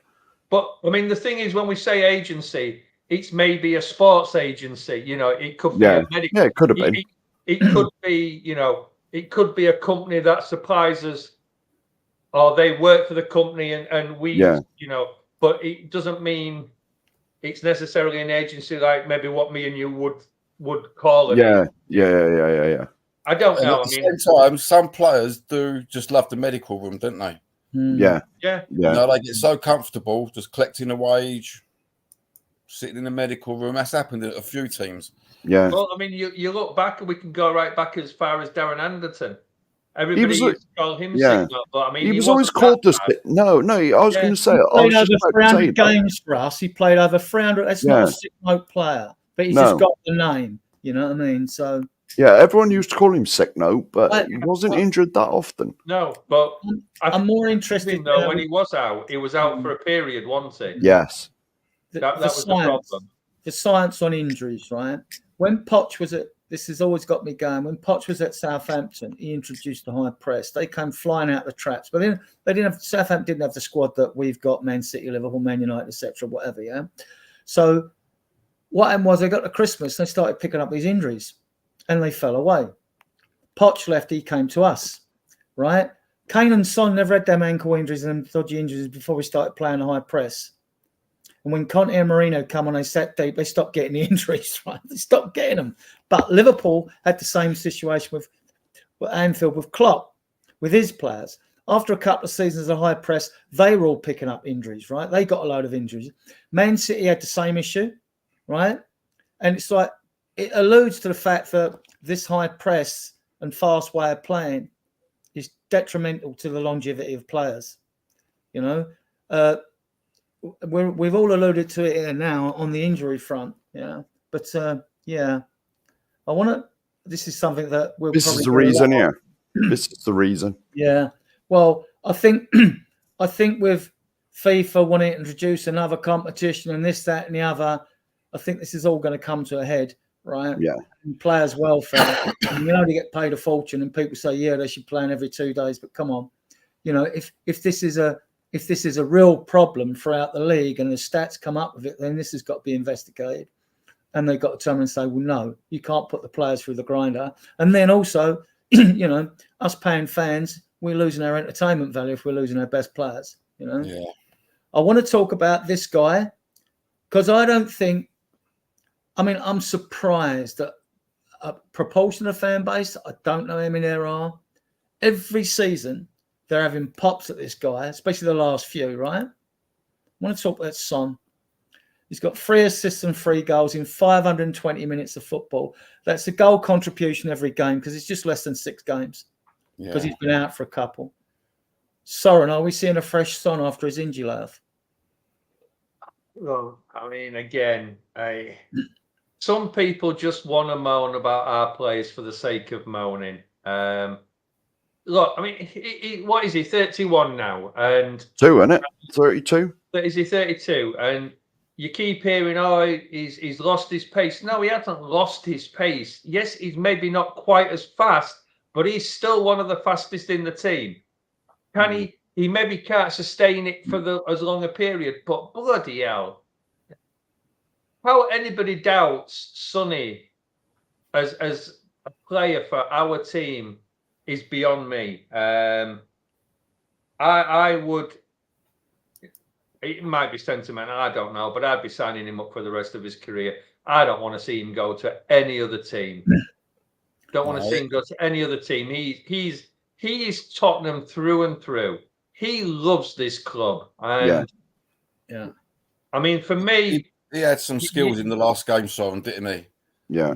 You know, that speed in the last game, mate. You could. Yeah, I mean, look. He was he maybe through ball from start. I mean, he was only about 3 or 4 yards inside the halfway line, over the halfway line when he got that ball. So we talk, you know, people keep going on about, he hasn't got the pace, blah, blah, blah. We don't play the same type of game. You're not seeing him make them long runs because we're that high pressed. There's no room for him to really run into half of the time. So, you know, he's not going to look as fast, but how anybody can slate Sonny. I mean, don't get me wrong. He has some poor games, and I get that. But he seems to contribute. We know he's always been streaky. He'll get goals in a streaky, like 4 or 5 game spell, and then he won't score for 2 or 3 or something like that. You know. But just add to the Son Defence League. you name me many better wingers in the Premiership since it started. That, you know, for what he's contributed to this team. Well, let me show you what he's contributed, Johnny. Son Spurs record, 416 games. He scored 165 goals. He's got 85 assists, a total of 250 game contributions. It's crap, isn't he? No, that says it all. He's the Don of Spurs, isn't he, really? Yeah. Scores with both feet, inside and outside the box. You know, I mean, sometimes when he's having lots of good game, it's always when the ball bounces off him or his touch is a little bit too hard or a little bit too lightweight and he loses the ball, you know. But he always produces the goods against big teams as well. He scores. Yeah. You know. There's an argument going around on other Spurs channels where they say he's not world class. I don't understand it. He's world class. He's. I don't care when people regard our players as world class. He gets in any top team, doesn't he? He gets immensely. My only concern. I don't care what you're going to label our players as long as they're good for us. I don't care, right? Yeah. You know what I mean? Labels or not, they are conversations to have. I don't label many players as world class, and I will argue all day long. Sonny is a world class player. World class is just chucked about like it maybe is, but it is, but Sonny is there. Yeah. You know, I mean, we have been blessed over the last few years with having Sonny and Kane in our team, in their prime as well. Yeah, and look, I mean, all the arguments about we didn't back the team enough, for what these two players deserve, but I don't know. Whenever Sonny is on the ball, it doesn't matter whether he's on form or not. You see him running down on goal, or you see him get the ball, and I just wait for the net to bulge. I mean, a lot of the time it doesn't, and I get that, but to me, he is the epitome of what I want in one of my players. Now, the argument more recently is he a captain? That's nothing to do with his footballing skills. He is as good a player as any on that pitch, and his passion and his love for this team is enough to have me back in his corner for the rest of his career, and I hope he finishes it with us. I really do. I think he will. I'm not gonna bring this down at all because Sonny is fantastic, right? But I do think that we're gonna have to start managing him better. He can't be expected to play 90 minutes 3 times a week anymore. No. You know what I mean? Personally, because he played against West Ham and he looked back to his best, but this is after he'd had a nice rest. So Sonny is still one of our best players, but we must remember he is 32. Yeah, I mean, you know, and I don't think.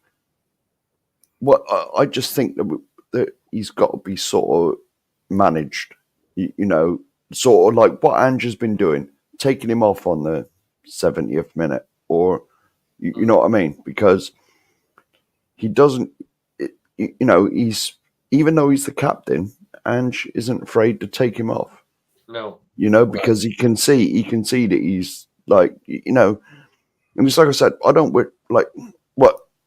You know what I've said about Sonny? He'll still be here when he's 50, just for the shirt sales.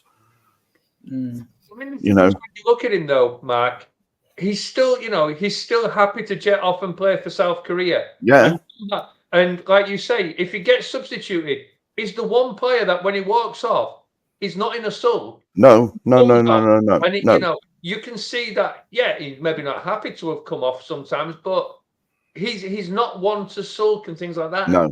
To me, he's just the perfect player. You know, that's what I'm. But no. But that's what I'm saying. He must accept. He must accept that he's 32-year-old now. Oh, I think he will. Yeah. You know, and because let's face it, Sonny, like probably 3 years ago, him and Kane, when they were really on fire, when they broke record for the assists and all that, that was like prime Son.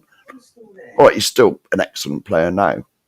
But you go and ask Man City which player in Tottenham they don't want to face, and I bet you. Oh, exactly. Well, we all know. But he's not in his prime anymore. But he's still a fantastic player.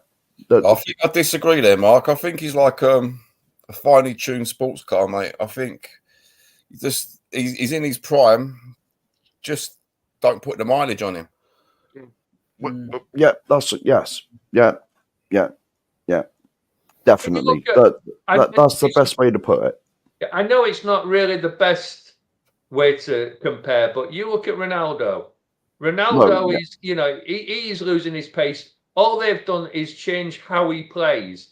Yeah. And I don't think Sonny's going to go on anywhere near as long as Ronaldo has, because he's just a phenomenon. But to me, I can see Sonny doing another 2 seasons for us. Well, you could mention Messi as well, and look at Giroud. Giroud wasn't renowned for his pace. He's playing well in his 30s, and he was a real good target man to have in the box. He must be 38, isn't it?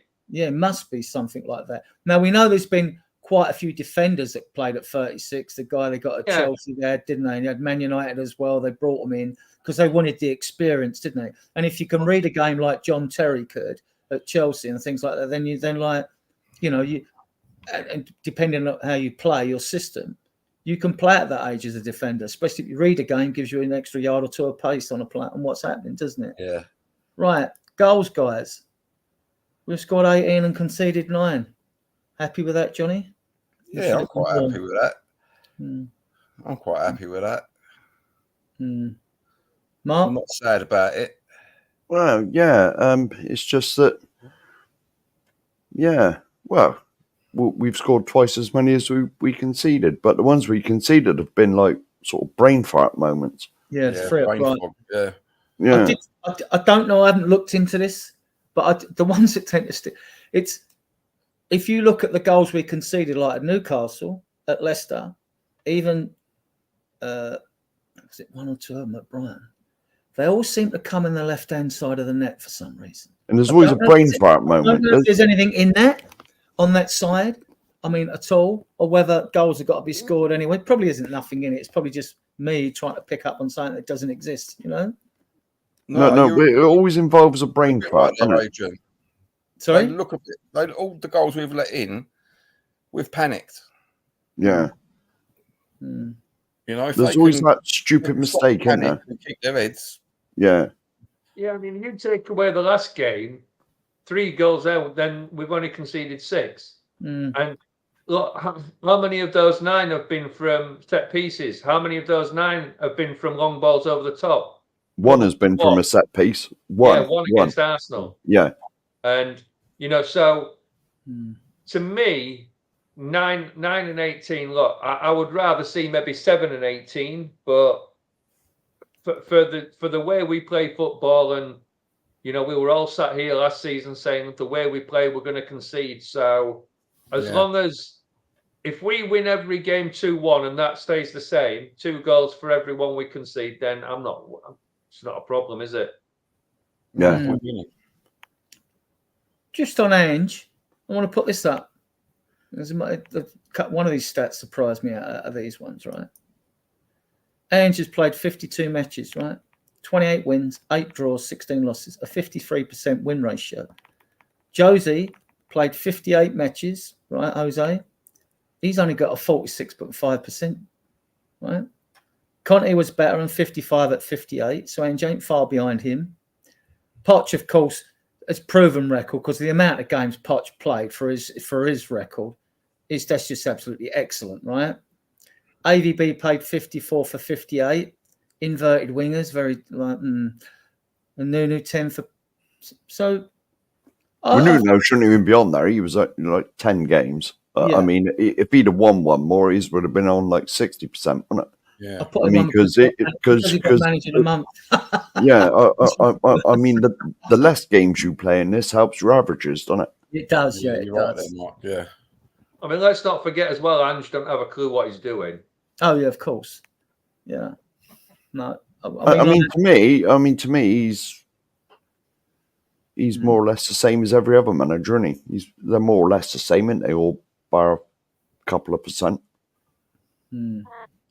Yeah, and I actually, when I got this up, I was just thinking the day that was coming on late. I thought, just for fun, I should have gone out and got Peps just to see what his actual win ratio. Oh, his is probably about 70.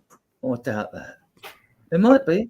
I can Google it now if you want. Go and Google it. We won't source it many times just for fun, because it's like when I sourced this, I didn't go to fucking 10 sources, right? So I just bring them up. I mean, like, but that looks about right with Ange. If you've got the wins, draws, and losses, you can work out the percentage ratio anyway. Like, you know, so yeah, I think his record's fine. I think it's all right. I thought what he did last year was phenomenal.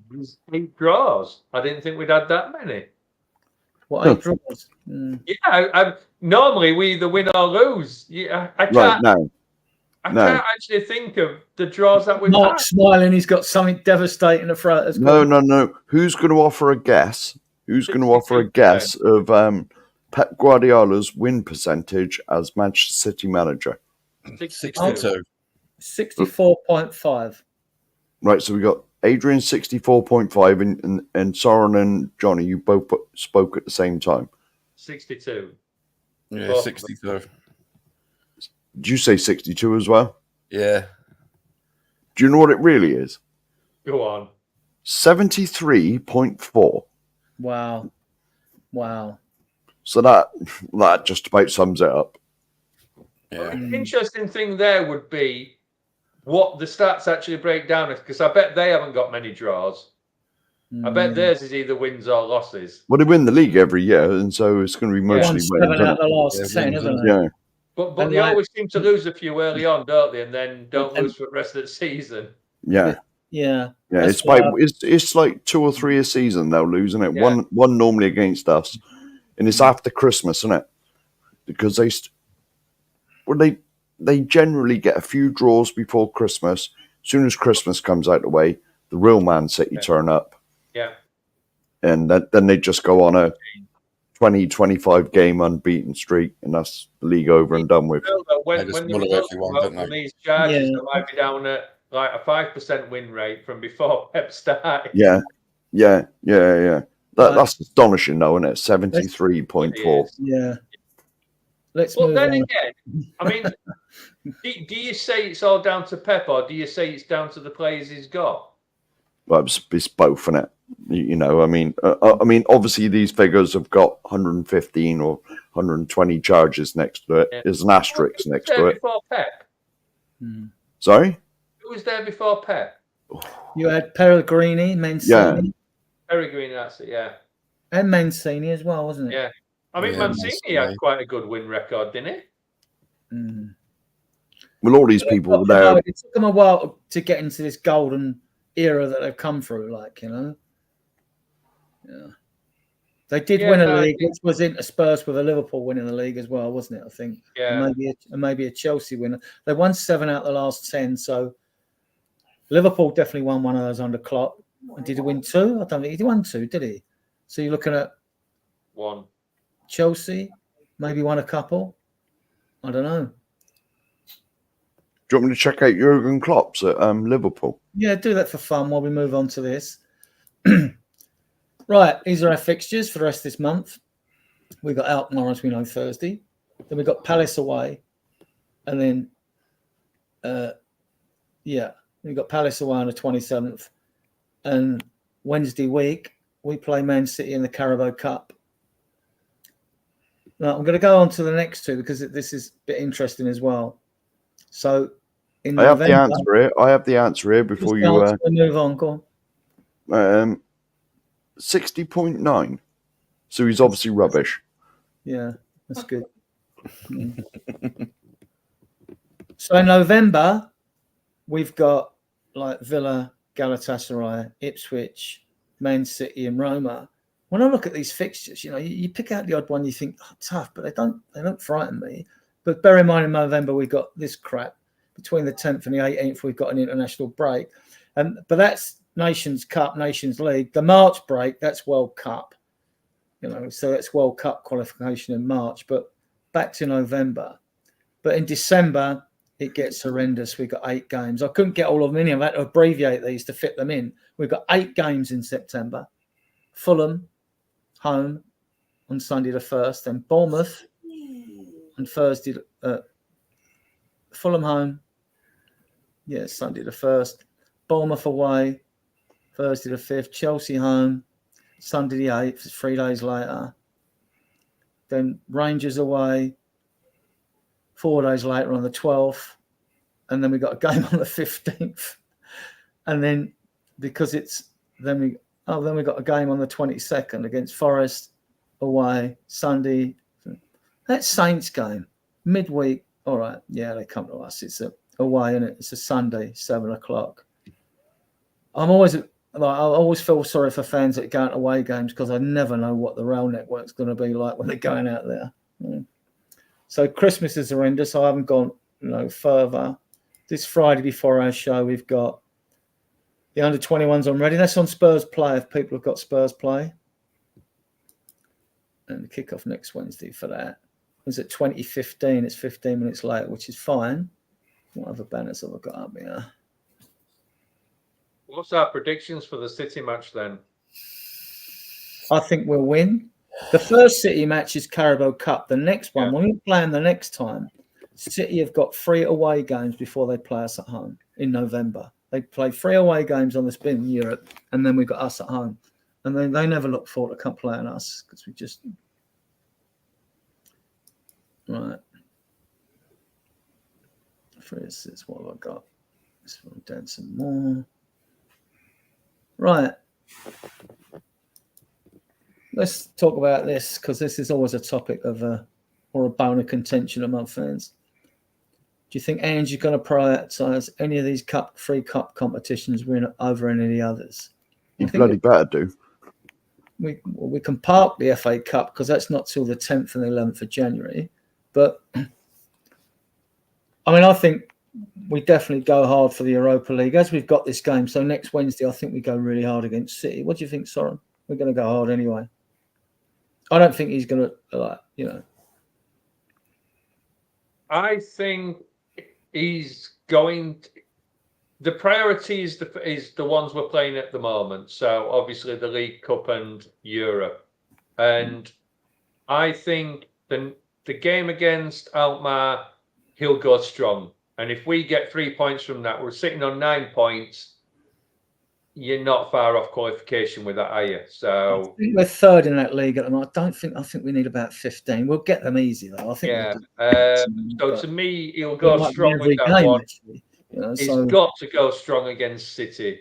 He's got to. We cannot afford to play a weakened team there.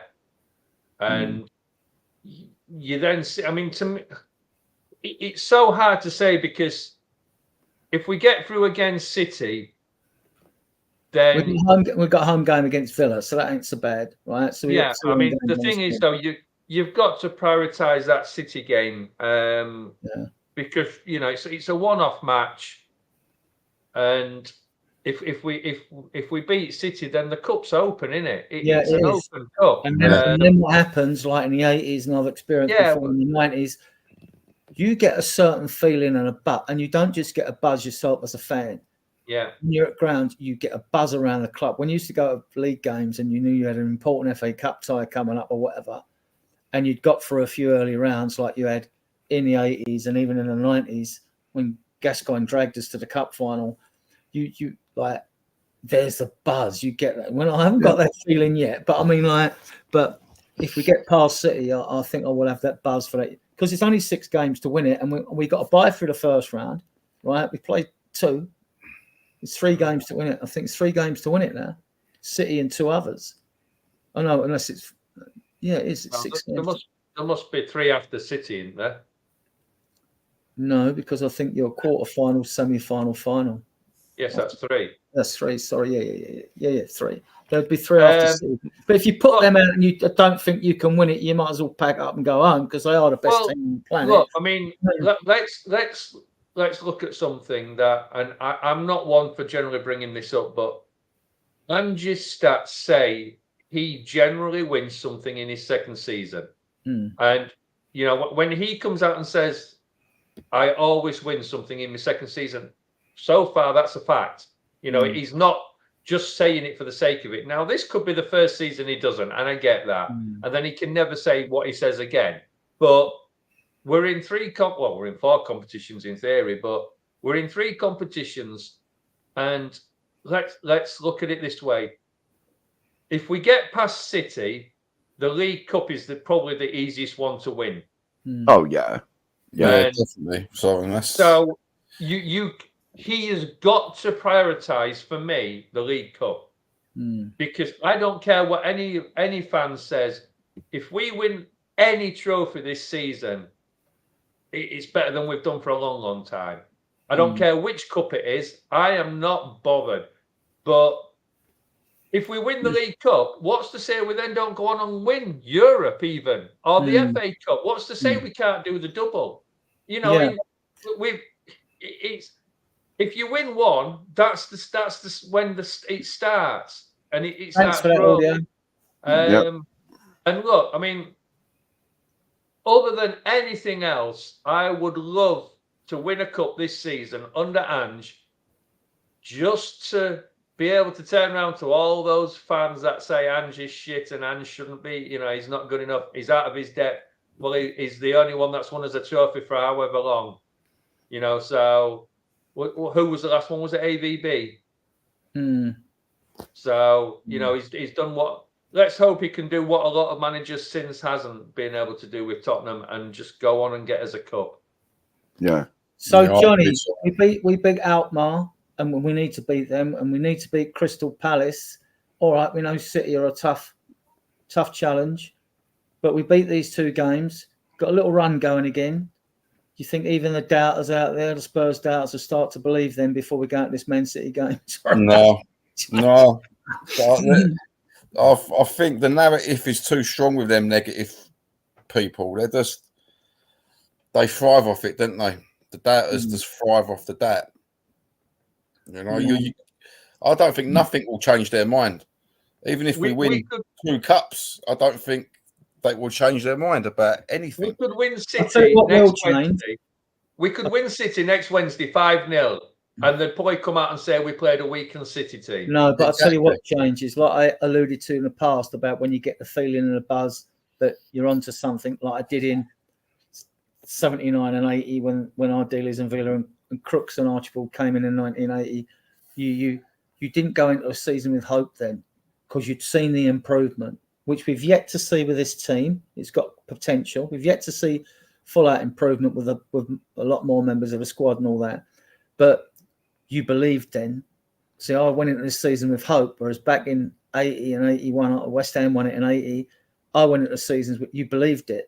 Yeah. And then what you notice as well, when I'm talking about the buzz, we beat, because, you know, you have to separate social media in a lot of ways. We beat Alkmaar and Palace, going to them games, right? Even the away fans, like, there'll be a buzz. Those fans will be buzzing, because they're the hardcore that go away. They're like fully Tottenham support, right? Because that's why they go to the away games. They've got it in their blood. Like, I used to go to them when I was a lot younger, and it was like, it was always a bigger buzz going to the away games than it was the home games, funnily enough. Right? Yeah. So these cup matches, though, I can guarantee you that the one that the chairman would like to win is the Europa. Because that gives you automatic entry into the Champions League. Yeah, so he kills two birds with one stone. You know, I mean, he'll take that. Yeah, I mean, of course he will, because that's his MO, isn't it? Is to get Champions League football. I wouldn't be surprised if, I wouldn't be surprised this season if he would be happy to win anything. I mean, actually win something rather than not win something. But Andrew Levy as well. Wow. Levy gets a lot of stick, and I get it, and I get the reasons behind it. But deep down, I get why he says he wants to win, or he wants to be in the Champions League. But I don't, for one reason or 1 minute, think he turns around and says, "Do not win a cup."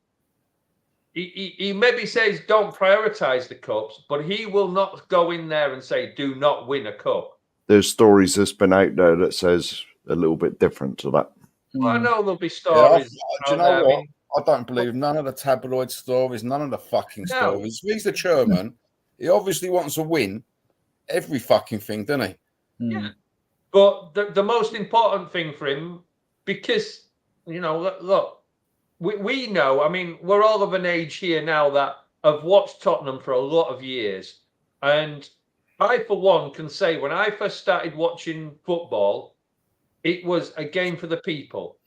You know, it was a working class game that you went, you paid, you stood up and you cheered for your team. Football is not that game anymore. Not Premier League, isn't? No, Premier League is all about money. And anybody that thinks it's not is not living in this world anymore, because that is all that is important. Now, when you get people like the Saudis and the Russians back, you know, from a few years ago, that are coming in, they're coming in because they want a toy. They want a plaything. And it is about the football with them. It's about being able to puff your chest out and say, "Oh, well, we've won this. You know, look at this is my latest toy." It's not a Rolls Royce or whatever that I'm driving through it's a football club in the Premiership. And you will always get that. But the days of chucking money at the team, it's dwindling. It's about making money now. And look, as much as everybody hates Daniel Levy, he is probably, and I'm going to get slaughtered for this, I know I am, he has been one of the best things for Tottenham for a long time as a businessman. Not as business, yes. As a businessman, but not as a football match. The problem is, us as fans want the football side. We're not interested in the business side. We only want to see. Like, we've been, like, he's made us financially secure. Yeah. You know, you can't knock that, can you? No. I've never knocked him for that. Leeds and Blackburn here. Once they've gone, they've gone. The problem is with Daniel Levy is, and you can blame him for this because ultimately he's the one that employs the people, but he has been advised badly. And he employs people to advise him. Now, yes, I know when we're talking about transfers and deals and he's cocked them up because he's penny pinched, but, you know, when we look at how much money has been spent, it's just been spent wrongly. When you look at who we've employed the wrong people. And that's the problem that he is advised. Now, let's not forget that there is a board in charge of Tottenham. It's not all just Daniel Levy. There is a board that has to vote on things and things like that. Now, you know, some things he's got right, some things he has got drastically wrong. And if you take him away from the football side of things, we'd probably be successful. He is a brilliant businessman. Yeah. As far as the football side, goes, he is absolutely terrible. But let's look at it another way as well. That maybe this is the remit that Joe Lewis gave him. But in all fairness, when ENIC first turned up at the club, they announced that they were there to make money, and that is widely known. Yeah. They weren't interested in. They just wanted to make all money. these investors, I'm not getting excited over that because investors are investing to see their investment grow, right? Well, of course they do. Over years. And the thing was, why does he want investors? Well, let's be honest about this, right? The club do not want to borrow any more money. We've got enough debt. Debt's manageable. But if you can get an investor coming and buy a chunk of shares, you can build the hotel and do the ladies WSL, make that a world-class training pitch for them over the golf course, right? You can do that and put all the buildings on, all the high-tech stuff you've got of the men's side of thing, which has got 16 pitches. Oh, there's facilities over there unheard of, right, really? So that's why these international sides want to camp there, right? Because it's the best training facilities. It's London as well, isn't it? You know, so that's what they want to do. Right. It's one of the top in the world, isn't it, for training facilities? We'll probably bash Levy at another time. Just to finish with, let's talk about, which is going to affect us, and we've all talked about this. I just need to scroll down and find where I was. Right, we have 11. Well, let's put this up. I've updated the yellow card watch, which I'll do every league game we play. VDV got one for the bust up with Kudos. Right, there could have been more yellow cards and more sending offs, in my opinion, but it was all good theatre, wasn't it? We won, so we don't really care. But guys, with 11 league games to go before the amnesty kicks in, I personally don't see little chance of Madison, Bentancur and VDV not picking up another 2 yellow cards in 11 games and getting a 1-match ban. Soren? Especially if Madison scores again, that's his shirt coming off. Yeah, but that's stupid, isn't it? Or arguing with the ref. To me, I can excuse some, sometimes when they pick up a yellow card, but I just don't get that they all know if you take your shirt off, it's a yellow card. If I was a manager, I would be throwing the frigging book at them for getting booked for taking a shirt off these days. Because charity fines, I'd say, and simulation as well, diving. No, I mean, look, I think diving. Put it this way: if it's a tackle and you're a split second late and you get booked for that, fair enough. Yeah. Fair enough. You're trying to do your job, but for taking your shirt off and diving and stupid, you should be like, well, you should be fined like a week's wages. I mean, the thing is though, with the diving side, I think you've got to be careful because we go back to when Gareth Bale played for us, and the speed he runs at people. The slightest touch, or if he's jumping over someone's legs, he can go down quite easily. And a lot of the time, that was seen as a dive. Now, if it's a blatant dive, that's what I was on about, like Basuma. Then you throw the book at him. Yeah. I mean, but taking your shirt off. I mean, I don't get why it's a yellow card in the first place. To me, if you take your shirt because off, all the messages that were on there. Then you book them for a message. If there's no message there and it's just down to skin or a white T-shirt, to me there shouldn't be a booking. Now, I mean, it can prove what my argument would be is if they take the shirt off, there's no booking. But if there is a slogan or anything there, then the FA come in after the match and fine them or whatever, or it's a game ban, whichever way you want to do it. But on the pitch, I just find it ludicrous that. If it's a genuine celebration, I mean, I don't understand why they've got to take the shirt off to celebrate. I was about to say that exact thing, Soren. Yeah. Why would you take your fucking shirt off to celebrate a goal? Yeah, I mean, I don't understand that. if it doesn't actually come off and say they've still got the sleeve on, is that still a yellow card? Does it have to come physically off, or is it as soon as it comes over the head? I think that's it. So I mean, to me, I would be throwing if now obviously it's been law for quite some time now that if they take the shirt off and they get a yellow card, to me, I mean, I know you're never going to do it, but you shouldn't play the next game, or you should be dragged off straight away, or something. Did it not come in when Matey took the Man City player and it was why always me? Or why always me? No, yeah. That makes me think it was in before that even. No, because he never got booked for that, I don't think. Did he not? I don't think so. This can prove costly. I mean, last year we got fifth, which I thought was partly miraculous passing with everything we had to put up 22 injuries. But during that period, Basuma had 3 suspensions before even going away on international duty. That ain't good enough. Romero had 1. If you look at this Romero hasn't got a yellow card this season. No. He hasn't got 1 yellow card. That's our class of play. And I think it's because of the high line. VDM might probably got his because he's tracked back and a few unsuccessful tackles, right? But don't mind that so much. But I think one of one of VDV's was when the Arsenal keeper grabbed him. Yeah. That was. And he got booked for that. I didn't see the sense in that either. Off for that, I thought. Yeah. But like Basuma, I want to see him tighten up his discipline this year. He scored 2 goals this year. He didn't score any for us before. He's got 2 already. But and he got 1 in pre-season away at QPR, didn't he? So he needs to get his act together. For every yellow card he gets, he can get as many yellow cards as he wants. But you see, Bentancur's got 3. And like you say, Maddison, he either gets him for dissent, taking his shirt off. I don't think he dives that much, does he? Although he did look for 1 against Arsenal last year, wasn't it? No, that was Decky. He got the one kick in the back of the hill, and then he went down afterwards, wasn't it?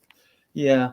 So I mean, Maddison's been down a few times, and when you actually look back at it, there is slight contact. So, I think if there's any sort of contact and they go down, to me, I don't blame them. All 5 yellow cards is going to do is make Angie's selection a bit easier because they're one less player to choose from. Yeah, that's a good point.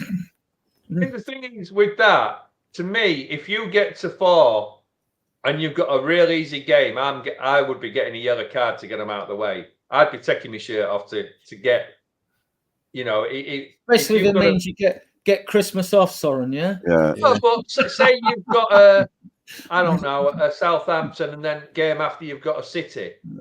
I wouldn't want to be getting that yellow card against Southampton. I'd be wanting to get it before miss Southampton and play City, for argument's sake. I mean, allegedly there were players that were rumoured to have got the yellow cards in the quarter-final of the FA Cup, so they didn't play the semi-final, but they'd be fit for the final. I mean, but with that, I mean, any player, to me, once you get to a semi-final, you should not be able to miss the final for a yellow card. That, to me, is, if you've got a red card, that's different. But if you go into semi-final, I think it's scandalous that you can still miss the final for a yellow after the cut-off date, 19 games, there's 19 league games to go. If you get 5 yellow cards in the second period, you get 2 match bans instead of 1. Yeah. So, No, but that's already if you've already been banned in the first lot, isn't it? I believe. Oh, that I'm not sure about, Mark. I believe. I believe. I don't think it's got, because if you've only got 3 or something, when you get to the 19th game, they get wiped off. Yeah, I think Mark's right with that. I think you've got to have been banned once and then. Yes. Yeah, I think. But doesn't that happen anyway? So if you say you play your first 5 games and you get a ban, and then you play 5 again, won't it be 2 games then? Or is it still just one match? Here we go. Audio's come in. Look, Neymar used to get suspended every year for his sister's birthday. Happy days. Happy days, bastards. Yeah. Right. And one last and Christmas would be a good one, wouldn't it? So you ain't got to play Boxing Day. We'll just finish on this minor thing here, right? Ben Davies, Sergio Reguilon, Fraser Forster, Alfie Whiteman, Heung-min Son out of contract at the end of the season, and Werner's loan ends. Surely we're signing Werner on a 5-year contract, Mark, aren't we, at the end of the season? I'm not even going to credit that with an answer. Go on, Mark, answer it. He shouldn't. But you know my opinions on this. He shouldn't even be here now. He's What still what if he gets a hat trick on Wednesday? It'd be a miracle. It'd be a miracle. He's still, in my opinion, he's stealing the living at the moment. He's stealing it. He's just got. He's rubbish. I mean, let's not beat about the bush. He's rubbish, or he's certainly. Well, he's not rubbish for a footballer, but he's not at the standard that we need. I mean, this is the latest media reports. I know Reguilon's out of contract, so like, oh, Mourinho's interested in. Well, at the end of the season, if he doesn't go in January, he's gone anyway, hasn't he? Ben Davies will probably go on and be a manager. He's a very brainy guy. He's got all these degrees and shit, hasn't he? Forster, well, you know, he'll be playing a tree in a pantomime somewhere in future Christmases probably. Alfie Whiteman, well, he ain't really done it when I've seen him play, to be honest with you. So, Phil Quez. Word of defence league. None of us are joining that.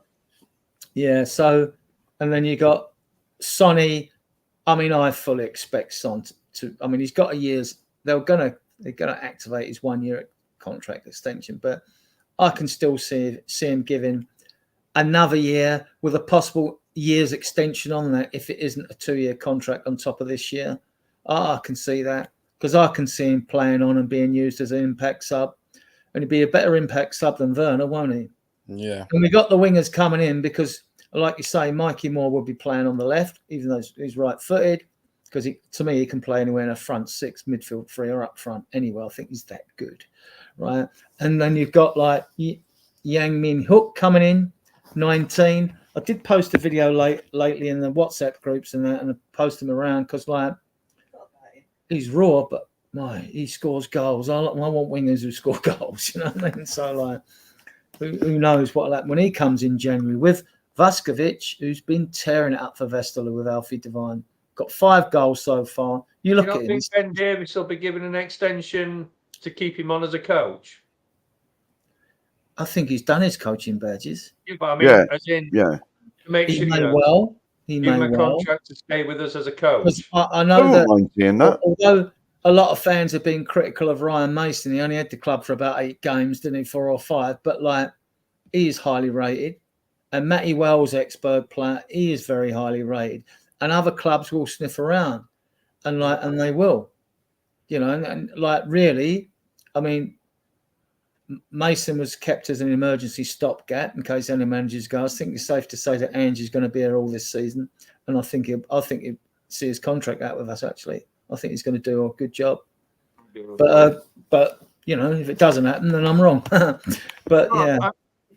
Going back to the Mason thing, I think he's been given some unfair stick. I mean, he's only been in charge for a few matches. It's not like and it wasn't disastrous.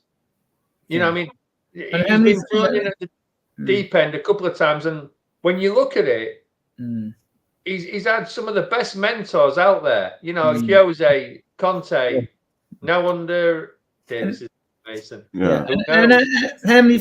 Now I've seen Matty Wells do a bit of coaching in short video clips. I've seen Ange do it. If you've ever seen his old coaching videos before he came to Spurs, I've seen clips of him do it at a training ground. Now I'll be honest, I haven't seen Ryan Mason do any training, take any training. He obviously does, but there's no video film of it, or if it is, I haven't found it. So what are fans critiquing someone like Mason, right, when they haven't even seen him coach? That's you know, all they know that, and his actually results, apart from losing that League Cup final, his results for the games he's played weren't that bad for the amount of games he actually was in charge. It's the easy thing to do, isn't it? Let's blame one of our own. I mean, look, the lad had his career cut short. I think the club have done brilliantly standing by him, and I'm not saying that I want him as the next manager, but I don't see why he shouldn't be given the same chance everybody else gets. He came close to getting another player off the wage bill. It's really because he was a standing manager on it for them. Yeah. Couple of months, whatever it is. That's what it boils down to. Because let's face it, he's not ready to be the manager. He may be in the future, but he's not at the moment. And when it was thrust upon him, you know, I'm not sure of his record. I'm not googling that either because it won't be that good. It's terrible. But you know, he's not ready to be the manager, and so he was criticised. You know, even though he was sort of. Though. That's the problem. Is, you know, we go on something that, I mean, you look at all the managers out there, and I mean, other than maybe people like Pep and stuff like that, but every manager's been sacked more than one. And I can't remember who said it, but somebody turned around and said, "You're not a manager until you've been sacked 2 or 3 times." And you look at how many managers get sacked and then they've got another job within a couple of months, and it's not, you know, they're not going down. Yeah, I mean, you know, you look at them and you think, how the hell's he got another get? If that was in my profession and you were sacked as often as some of these managers, you'd never work again. But, you know, all they do is, well, they'll get sacked one place and then 2 months later they're in another job. Yeah. So, you know, in football, it seems like one man's like whatever is another man's poison. You know, if you don't work at one club, you're gonna, you know, you might. I mean, you look at the couple of managers that come to mind, Big Sam or what's his name, the one who was the Sheffield manager a few years ago. Warner. Yeah, that's it. Yeah, I mean, look at how many times both of them have been sacked. Yeah, and still managed to get decent jobs. And Big Sam always kept the teams up, didn't he? Exactly. He was always brought in for emergency purposes. Yeah. You know, I mean, you look at what he's done and you think, I wonder what he could have done with Tottenham. Yeah. Just finish with this. As much as I hate transfer rumours and all this, but this guy we looked at last year and all that, and I mean, like, he is young, but is a position we need. I don't know if you've heard of me. He's Danish, sort of. I think he's Danish Nigerian origin, actually. But he had a good tournament, under 21 tournament recently. He's been looked at by loads of clubs. I just mention it to those of you in the chat and those watching on playback. Keep an eye on this kid. Just keep an eye on him. He is an exciting prospect. But then again, actually, I think he's 20 this month. He's 20. He might be 20 a day or something like that. Oh, 20 towards the end of this month. So, and very, very highly rated out there. So, and the only reason that got my interest was because he's a left back, actually, and because that's a position we need to fill. I'd rather someone a bit older and more experienced, but I'm not really up on the left backs. Robertson at Fulham, I think he's 28, 29. I don't think he would fit the profile. I think we'd be looking at a 25-year-old if we're going for someone a bit more, you know, around that area. I was going to say, if he's 28, we definitely ain't signing him. Yeah, we ain't. And look, I don't think that's a bad policy if the player's a bit more oven ready, you know, or oven ready. But this kid, he does look good. Just to remind you, right? This has been an excellent, mature and sensible show. The way our shows are, fact-based as well. I want to thank my guests. I want to thank the 2 Dutch boys for coming on. Charlie, he's an avid Spurs fan, flies over for games. I think that's fantastic. Isha, his mate, for coming on, brave to come on. His team's not playing that well, and we got them Thursday. Thank Johnny making his first appearance. Soren, regular friend of the show and a mod, and co-founder Mark and myself. Thank you all for watching. We haven't had too many in the chat tonight. It's Thursday. There are other shows we're competing with, but we're not changing our times. I will put the thing up. Where is it that gives us our times? Right at the top of it, yeah. Our shows go out live every Tuesday, Friday, and Sunday at 8 o'clock. EMF does the Sunday show. Keep waffling, Adrian. Keep waffling for another couple of minutes. I'll get Johnny's link and stick it in the chat. No, don't worry about it, Mark. Don't worry. Right, you sure? Yeah, brother. Don't worry. Yeah, EMF co-founder. He does the Sunday shows. I'm at the moment doing the Tuesday and Friday shows. Mark and Ellie will probably doing their own shows as well, apart from Mark being on with me every Tuesday and Friday, and Soren usually. We're a fledgling group. We're doing fine, though. We're only a few months old, and we're doing really well. So, I want to thank you all in the chat for your comments.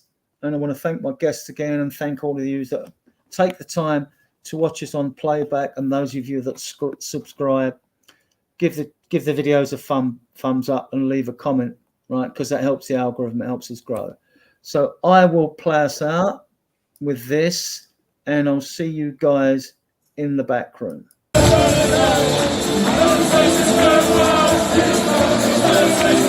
Wow.